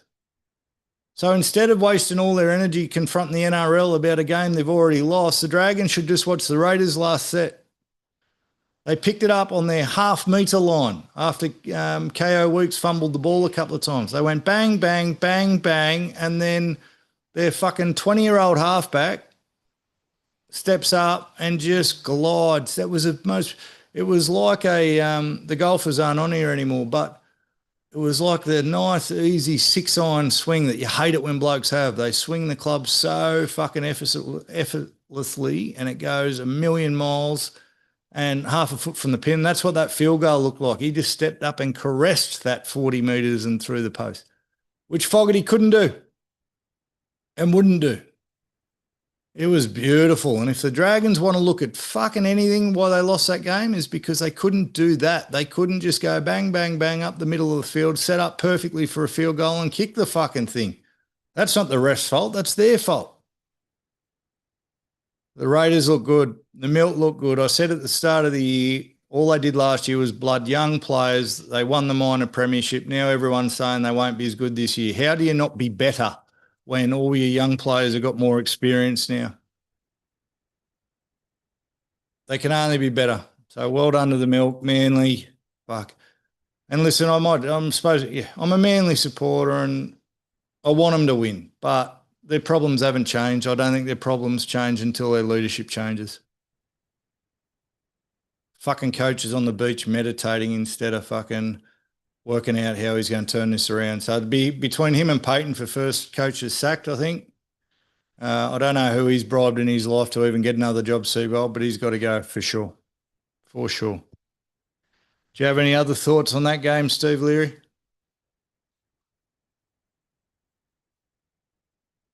South nearly got the 30 points I said they'd get, and the Dolphins are on a comeback here. You watch it be 30-24.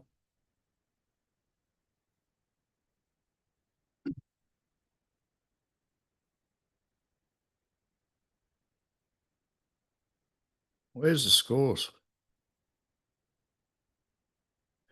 Let's talk about the Tigers game, shall we? Tigers get the 2 points. They got to buy. They're coming ninth again this year. I think they're done getting spoons. I think they're going to go back to never making the 8 and coming ninth.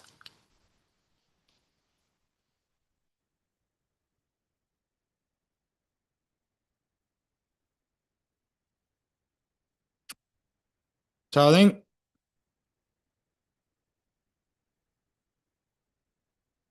I think you can put a line through. You can obviously put a line through the Titans, the obvious ones. I think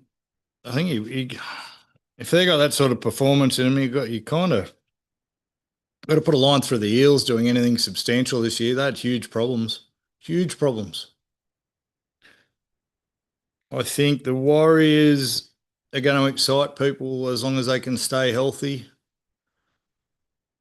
The Roosters are a huge what the fuck. I don't know what happens there. I'm already regretting picking them as second. The Storm, I don't give a shit. We're not talking about the Storm. Can't stand them. The Knights are going to disappoint everybody. You guys are going to get all excited about the Knights and then they'll disappoint. Cowboys are in trouble. And Manly, still 2 injuries away from the wooden spoon. Turbo looked that good last night. It was all him. So they're dead if Turbo gets hurt again. 28-16. Oh, Sunday Sesh Junior's out. Hey? Yeah. All right, mate. Thanks for coming. Loved a Grando for me, huh? Pardon? Tell Grandy I'm thinking of him. Yeah. He was annoyed. So let's look ahead to next week's games while we're still watching this. Fuck, South to drop the ball again. It's getting a bit scrappy. This is where the comeback comes from. Telling you, 30-24.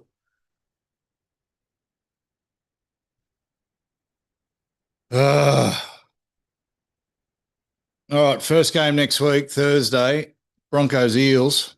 I haven't looked at these yet, so everything I say now is going to be as I think it. It's in Brisbane. You got to go the Broncos, don't you? As bad as Para looked, and then the Broncos didn't look good, but they were playing against Panthers. No one's going to look good against the Panthers this year. We've already said it. So Broncos win. You'd reckon the Eels aim up, though. I don't think the Broncos put 50 on them. And I bet you Ezra Mam starts. I bet you he doesn't outthink himself again. What a dumb fucking call that was. Dolphins are in again. 28-20. Oh, I'm going to look like a superstar with this one. 28-20. Broncos over the Eels the next game. Oh, next game's a good one. It's in Auckland again. Warriors, Raiders. Warriors, Raiders, Stephen. I made the mistake last year of always tipping against the Warriors for some reason. Even when they were going good, I just fucking always found a reason why they'd lose. And that's exactly what happened with the Roosters game. Given that it's in New Zealand, given that the Raiders are still playing with their food a bit and letting teams get out to starts, and given that at the moment the Warriors aren't hurt, Sportsbet saying the Warriors $1.81 and the Raiders $2.04. I think that's fair. I think you got to tip the Warriors. Their halfback, Tanner Boyd, will have gotten so much confidence out of that game. That's the best game he's played as a first grader. He needed to have that for his career, I reckon. Steve's going the Raiders. Shit. Yeah, it's a tight one. It's a coin flip, but no, I'm going to go the Warriors, I think. Roosters, Rabbits, grudge match.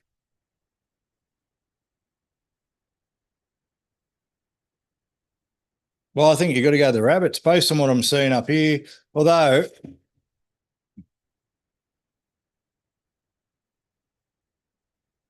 yeah, I don't think the Roosters bounce back. They didn't look like a team who were going to bounce back, the Roosters, or were one spray away from fucking hear that rain. It's flogging down. The Roosters didn't look like a team who were one fucking spray away from turning it around. It's not like when the Storm, when the Storm play bad, they're going to get yelled at by Craig Bellamy and come out the next week and fucking flog them. The Roosters don't give you that impression whatsoever. They're the same team as last year. You go on the Roosters as well. Just for that, I'm going South. South, the way they started this game, might blow the Roosters off the park.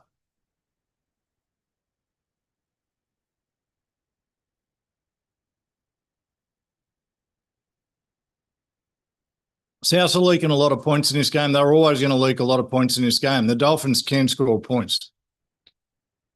The Dolphins were putting 50 on everyone at stages last year. It was always their defence that was going to struggle. So I think at the moment the Dolphins might be better opposition than the Roosters for South. I haven't seen, has anyone gotten hurt for the Roosters yet, Steve? If it's the same teams that start in these games as next week, I'm going to go South. I think I said it. You got to be on South until they start getting injured. They look good. They just won't have the depth. So why don't? And listen, I'm going to say this too now. I reserve my right to change my tips after Team List Tuesday. If people are getting hurt and things happen by Tuesday, I reserve the right to change my tips. Thank you very much. Oh. Next game's Tigers-Cowboys. Tigers. Rabbits halfback's gone. Ah, fuck. Gone. What happened to him? Steve's just in the chat telling me the Rabbits halfback's gone. That's why things change. That's why they haven't scored any more points. So Tigers get their first run of the year against the Cowboys. It's at Leichhardt. Oh. Tigers by 20, you reckon?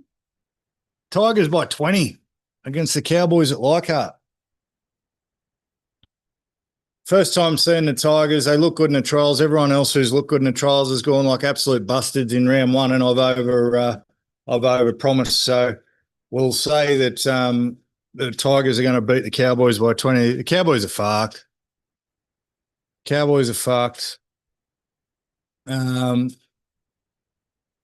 Tigers will see how they're really going, but I'm keen to see the big winger, Makasini. Early comparisons to Jonah Lomu. Who are we kidding? I've got the Tigers winning that 26-6. 26-6. Dragon Storm. Wow. It's a Sunday Sesh hate match. My two most hated teams. Storm will put 30 on them. Who you got, Roosters, Cowboys, Steve? You haven't fucking put Tigers, Cowboys. You haven't put your fucking tip in. I don't think we've got to say much about the Dragons and the Storm. Storm will put a cricket score on them. Dragons can get fucked. Panthers, Sharks. See, this will test the Sharks form. So the 50 the Titans put on the Titans was against the Titans. Now we're going to see. I said we'll find out. Dragons with the upset 7-6. How much do you hate the Storm?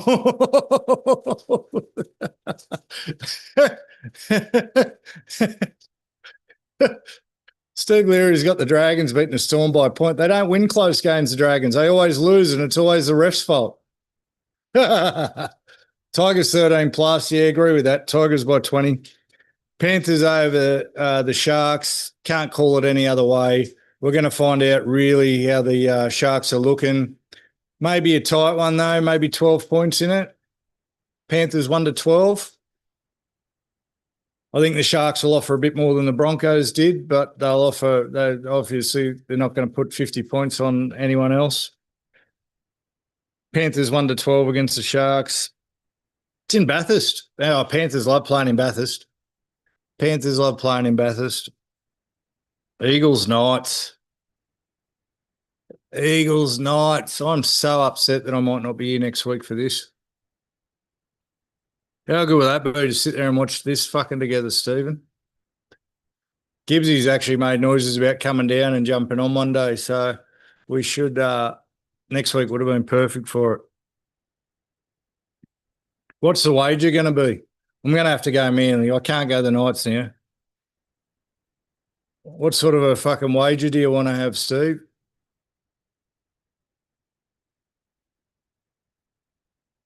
I've got no confidence whatsoever. They're playing at Four Pines. Fucking Knights by 12. I don't know.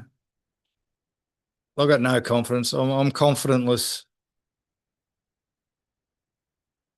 I'm confidentless. Manly have a habit of always losing. I mean, they weren't meant to beat the Raiders, but they also bad habit of losing games they should win.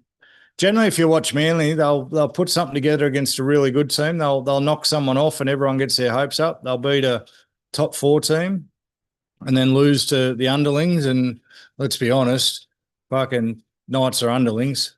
They're only one step in front of the Dragons. You name the bet. Fuck, well, I don't drink.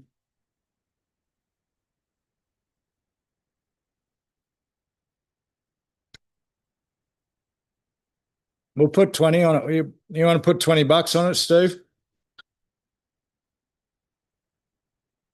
$20 on it. Find me on socials, mate, and message me and I'll grab your number. Find me on socials and DM me and I'll grab your phone number and we'll have a sneaky 20 on it, I reckon. You just pay me up front. I'm sure I'll give you the money back, I promise. I don't know, Nat. Manly should win, but probably won't. I don't know. I'm calling it a draw. Manly Knights to have a draw next week. You heard it here first. Dolphins, Titans, that has potential to be another cricket score. Queensland Derby. Titans attack looks real slick here. The Dolphins attack looks real slick here. They'll put it on the Titans again. And the Bulldogs have got the bye, which they probably need.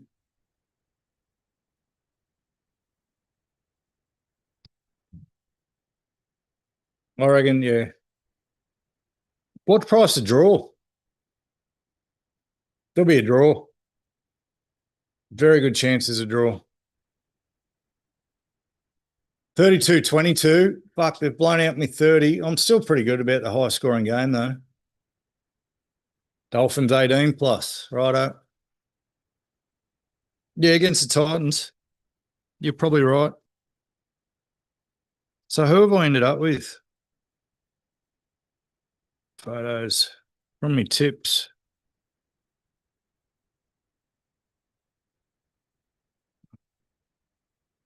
One, two, three, four. The Rabbits get up here, Steve. I've got 5.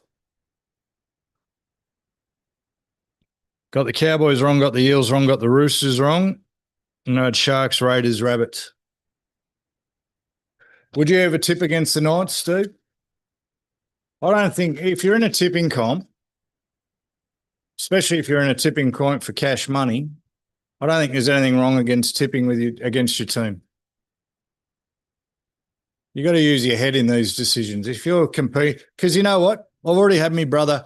Here's why you fucking do it. Because I've already had me brother in the cash tipping comp I'm in, send me a screenshot of me in last place. And so when every dickhead that you're in a tipping comp with is going to be a dickhead and bag you for losing, you got no option than to tip against your team if you think they're going to lose. It's not doing anything sacrilegious. You're not supporting them. As I already said before, a lot of the time I tip against Manly because I'm the biggest mock in history, as you can tell by the shirt. I made a bloke crash his Formula One car today before the start of the race. That's how powerful the energy is in me to mock. So if I'm tipping against your team, it's a fucking good sign. Let's look at the evidence, Steve. And it's always with people that I know or have a relationship with. If I never knew you and I never knew Gibbs and we hadn't been having these talks, the Knights never would have won. The Knights never would have won. But because I got on me high horse and because I put me chin out there to get punched, I fucking put the mock on the Cowboys. So I apologise to Todd Payton and his team. Every time I carry on like a good sort, every time I get cocky, the universe says, fucking wind your head in, you blowfly, and it puts me back in my place. And that's to your fucking betterment, Steve. So you should be thanking me. So I don't know where the mock energy lands now that I've said Manly Knights a draw next year. I don't know next week. I don't know how the mock energy goes with that. Unbelievable. You always should tip with your head. It's a competition, mate. We're not there to give fucking participation trophies.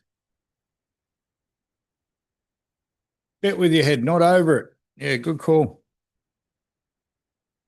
Is it raining in the Hunter Valley, Steve? It's fucking flogging down here. Flogging down.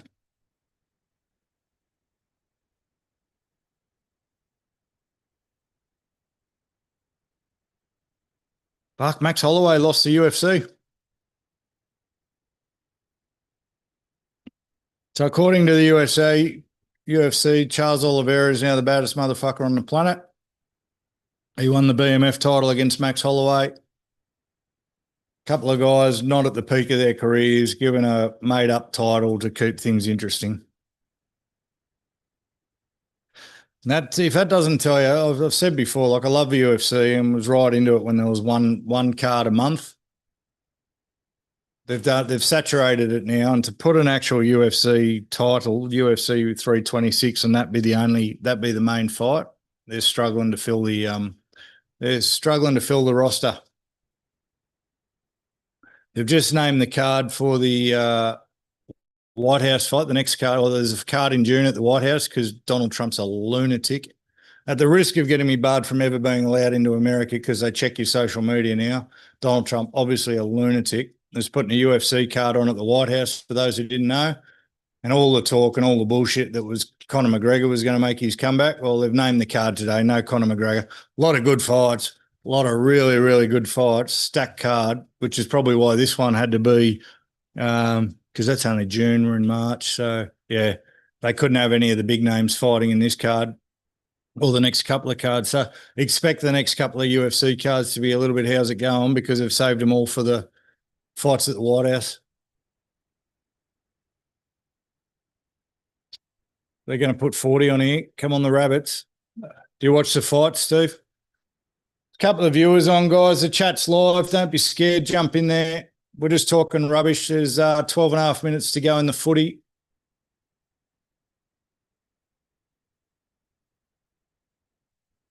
I think the gorilla disappeared a while ago. Oh, spilled the beans. Here we go. Latrell in. Cody, try assist. How many points is Cody on in Supercoach?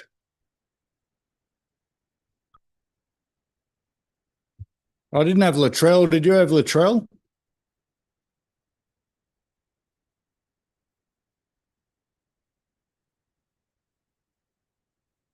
Yeah, you just couldn't pay for today's card, I don't reckon, Steve. Like, it's $60 a pop. I know you're a tight ass, but I know you weren't in the tight ass list. You weren't a Channel 9 guy. You're a KO guy. I take it back, mate. Sorry, we're friends again. We're not feuding.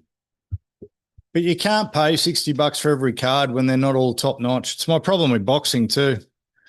Fafita's got 62 points.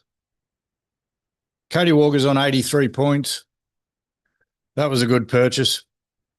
And he hasn't torn his calf. I had Cobbo. Cobbo's got 52. Jermaine Osako, a bit of a letdown. How's Osako? They've scored 22 points and Osako's only on 38 Supercoach points. Flegler only 22. Fuck. Is Flegler still on? Did they start with him? 22 is not a lot. Tell me he didn't get hurt again.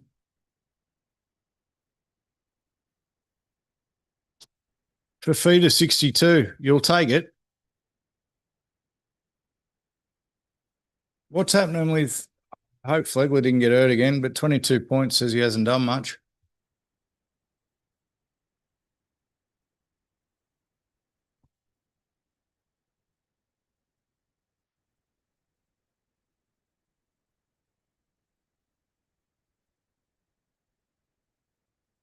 What do you got on this week, Steve?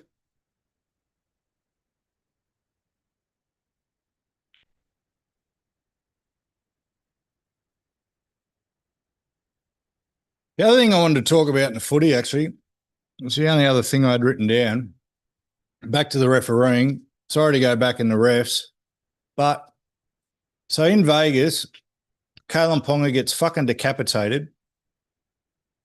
The bloke gets sin bin, and I think he's missing 2 weeks because of it.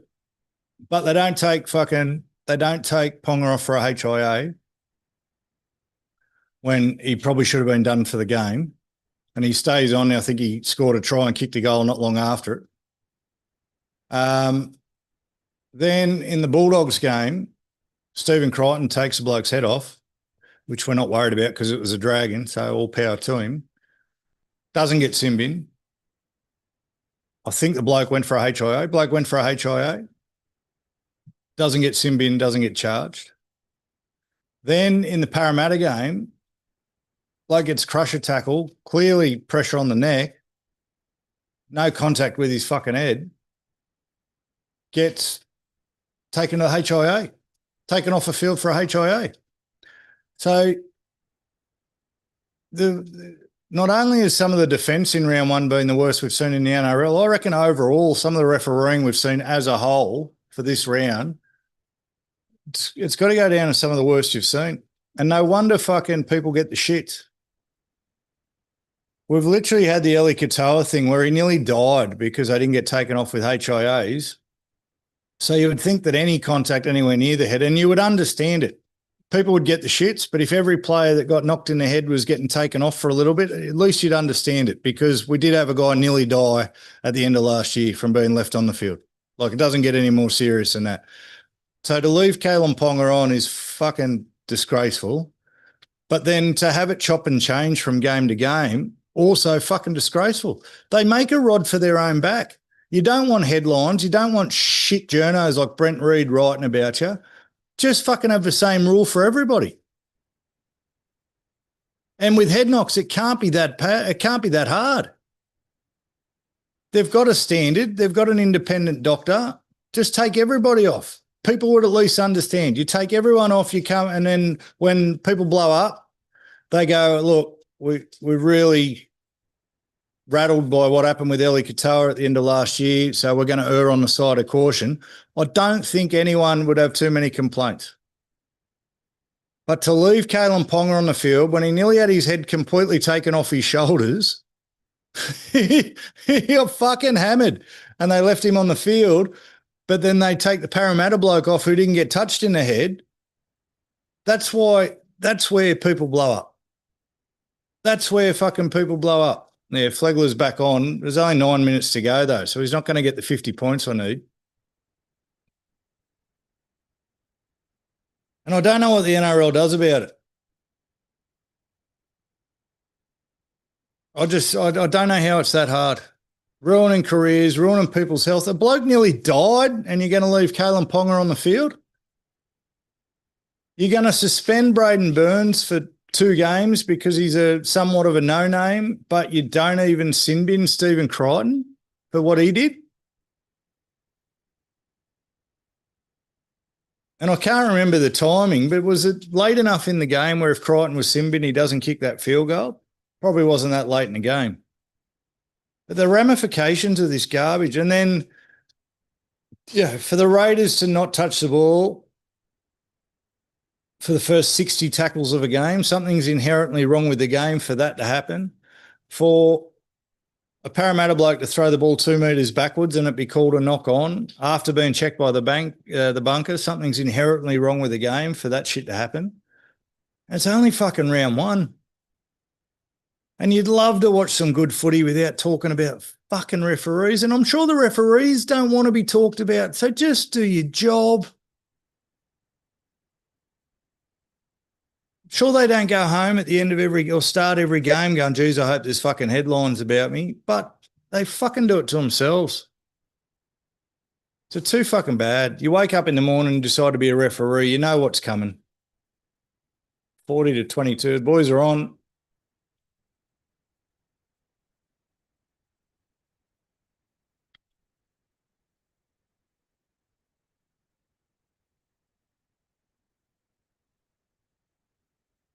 My biggest dilemma for the week, Steve, is where I'm going to find a game of golf. Because my weekend is booked. Keep an eye out, mate. Well, you're going to message me later anyway. Find me on, find the Sunday Sesh on Insta or on TikTok. Message me and I'll reach out to you, mate, and we can swap numbers so we can have this bet. Because once we've shaken hands, by the way, so it's a bet.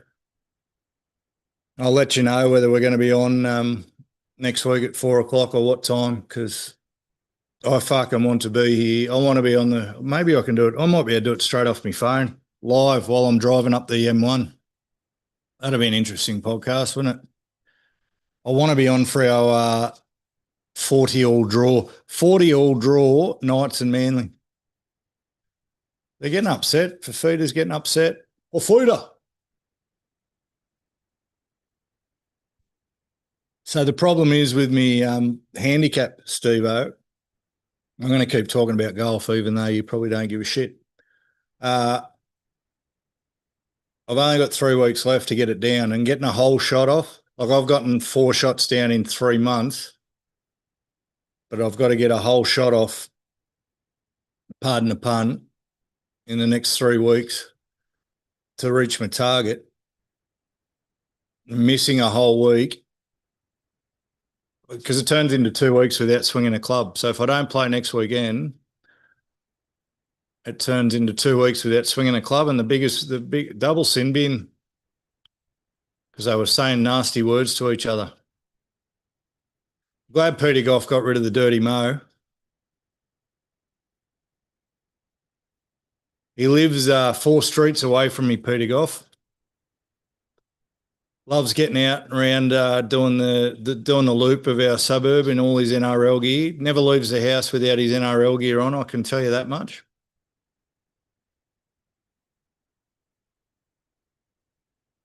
May or may not have sold him a house. Boys are getting rowdy. 42-22. We did say high scoring. So what it means is, Steve, because I know you care about my golf handicap, is I've got to try and find. I don't think I can swing it early Saturday morning. I'll have to work, and then we're going down for our yearly awards night to the city. So I don't think I can swing it. Might have to get a fucking Friday game in or something. It's very detrimental to have 2 weeks off, especially when you're on a bit of a roll.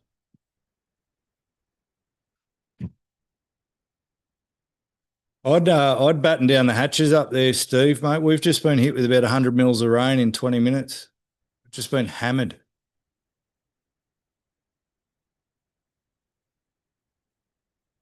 How good is the price of petrol at the moment?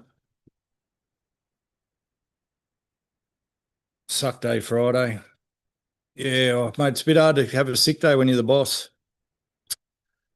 It's very hard to have a sick day when you're the boss. It's also very hard when everyone fucking knows you. Very hard to have a sick day and end up on a golf course. Going to get found out, especially on the Central Coast. Someone's going to see you that knows you. It should be easy to have a sick day when you're the boss. It's not fucking so. Open a business, they said. It'll be fun, they said. You'll never get a day off for the rest of your life. So how's it going to go in again? What about the scores? Yeah, $2.27 for petrol. Is that just the E10?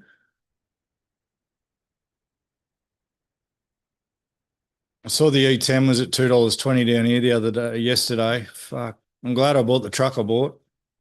Glad I got my hybrid, my little Chinese hybrid, because I haven't had to fill it up. I filled it up before prices went off, and I won't have to fill it up for another 3 weeks. Hopefully they've stopped bombing people by then. I was going to have Sunday Sesh Junior, his old things politics, he's fucking right up in it. That bloke, all 195 kilos, I'm getting paid a couple of $1,000 a month off YouTube for the crap he spits on YouTube. But yeah, very political, loves it. He's at uni doing political stuff at uni too, but he can tell you the whole war, can tell you why they've done everything they're doing and what's going on. I said to him, why did Iran just launch missiles at everyone around them? Why would you get attacked and then go, okay, I'm going to attack 20 fucking countries around me? And what he explained was that he's doing it so that the US have to, they're doing it so the US have to defend all of those 20 countries, which weakens their defense of Israel. So there's some method to their madness, apparently. I would have thought just keep the fight one-on-one rather than pick 20 blokes. I don't know about you, but whenever I was going into a punch on, I'd rather it one-on-one rather than 20 on one. But then that made sense. That's a smart play. Shoot a missile at everyone so that the US has got to spread everyone out and then they can get in on Israel. So that's what I was going to get him to explain, actually, but I was too distracted by ruining Oscar Piastri's Formula One career to get him to explain it.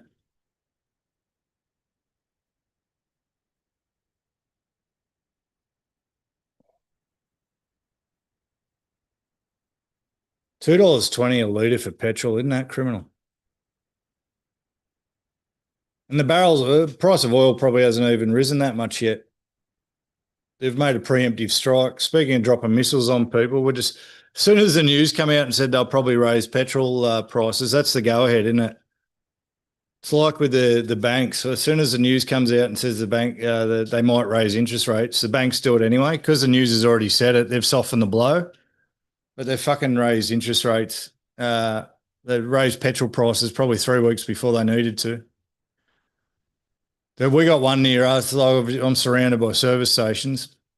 Yeah, might as well stay home or play golf. So I'm surrounded by service stations, but there's one down in West Gossie. It's a metro, and it's always 10 to 15 cents cheaper than everywhere else. So you got to be careful sometimes driving along Central Coast Highway at West Gosford because they line up out onto the street all days of the week, all times of day. It doesn't matter, and it's a 4-lane fucking highway, and you won't realise, but the car in front of you is stopped in the left-hand lane, and they're 20 deep.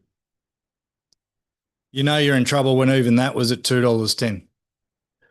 Me cheap, dodgy Metro, which I only use 98, mate.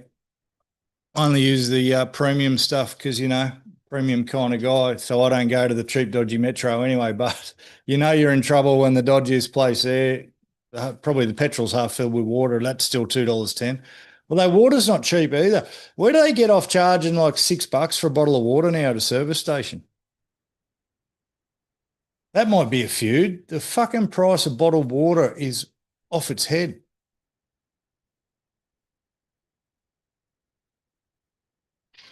I was talking before about the netball situation and the group WhatsApp chat I'm in. I've been sitting here and they've all just jumped back in. They must be bored now. There's been 55 messages while I've been sitting here in the group WhatsApp netball chat. And I still don't know where I sit in life. Do I join in? I can't be too funny because then funny hero barbecue dad, that's taking his spot. I need him to step up though. If he's going to leave the window open for someone else to be the funny guy, I need him to get in there and start cracking jokes, I reckon. I reckon that'll be the deciding factor. I reckon if funny hero barbecue dad doesn't start getting in and cracking some jokes in this group chat, I'm going to have to take that spot because I'm not good for anything else. I've got nothing fucking substantial to add except sarcasm and humour. I spend that much time at work having to be serious that all I've got in my private life, I've got nothing other than sarcasm and humour. No one else thinks I'm funny. I think I'm fucking hilarious. But you reckon that's fair? You reckon if he doesn't take the spot as the class clown, that's up for grabs? Because his whole game at the moment's been emojis. So he's got a GIF game. His whole mode of operating for the humour side of things is to just put funny GIFs in the group. I've noticed he doesn't speak. He doesn't have an intellectual game. He lets the GIF do the talking for him. I reckon if you're just going to keep running GIFs, but I've got something funny to say, there's nothing that should stop me saying it. And if the card's just so full that all you're left with is being hero and barbecue dad, they're two pretty good titles. My son's already pointed out that I can't be hero dad. That fucking hurt, by the way.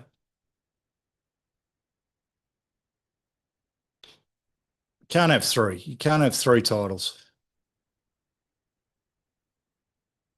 2.5 minutes to go. It's 40-26. Weren't far off with the prediction, Steve. Oh, I said 30-24. 40. Oh, they're in again. 40-30. Is that a Zarko? Thank God for Supercoach.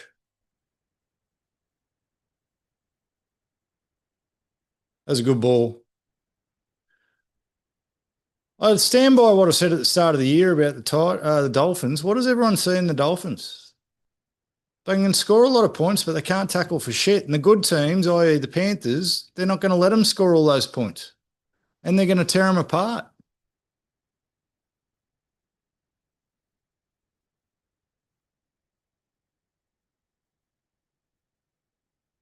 You're giving me no advice on this netball situation though, Stu. I'm a bit disappointed in that. If anyone else is watching and can get in the chat, I need help with my netball situation. Everyone in the group has to have a role. You know that's how it works out. Funny guy, serious guy, take the kids everywhere guy, lots of mums. But for those who didn't hear at the start, there's only one other dad who seems to really take part. My wife's put me in the group chat. She wants me to contribute. I met them all today. I went to netball for the first time today. I met them all. There's only one other dad that was there, and he seems to have the Joker role, he's the hero role, and the barbecue role. He went and saved a lady who'd just been knocked out by a gazebo while wearing the gloves that he had on at the fucking barbecue. He's that guy. Take the reins. And I'm not going to be barbecue guy. And my son already pointed out to everyone who was listening earlier that I can't be the hero guy. A lot of unsaid stuff in that, isn't there? A lot of unsaid anger from the 18-year-old, I think, in that statement. So I've got to fit in somewhere, and all I got is cynicism and sarcasm. And it's very easy to have cynicism and sarcasm at netball. Oh, fuck yeah. Place is full of it.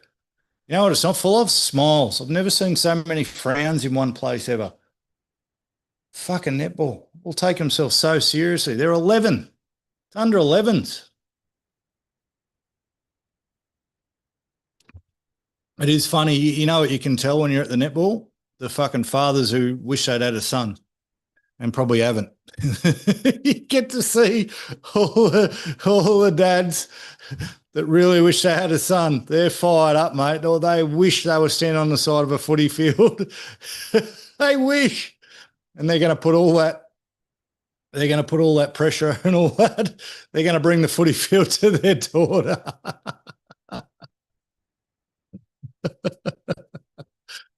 Well, you know what? I actually was happy there, Steve, because it's a great people watching day. It's a great people watching day. A lot of my job is reading body language and working out people's reactions before they do and anticipating what's going to happen next and trying to work out what the other person's thinking without them knowing you're trying to work out what they're thinking. And fucking being at sport in general is brilliant for that. But hiding in the shadows behind the goalpost at a netball thing where it's, and like we're at, it's not just the normal Saturday netball. It was a rep netball. So, yeah, they're all there very, very serious. I found it quite amusing. I did have a good time. Thanks, Steve. I did have a good time.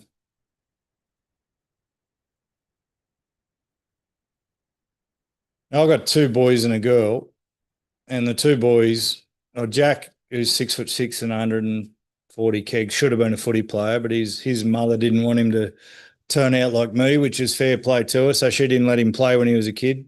Jack's mine from another, my first wife, kind of. So he was never pushed into any sport. I didn't really have a say in the matter. Isaac's my middle child, and he's tried every sport under man, but he got his Mrs. Sunday Sesh's athletic ability, unfortunately. So God love him, he tries. So I'm sort of like those other netball dads where my sportiest kid, my most competitive kid, my most talented in an athletical sense kid is my daughter. But and she won't take up golf. I just want one of them to take up golf and make me rich that way. They're not going to get me rich at fucking netball. They're not going to get me rich at netball. And on that note, oh, we're not done yet. Are we done yet? What are they going to do? It's 40-28. Is he going to kick a goal? You got kids, Steve?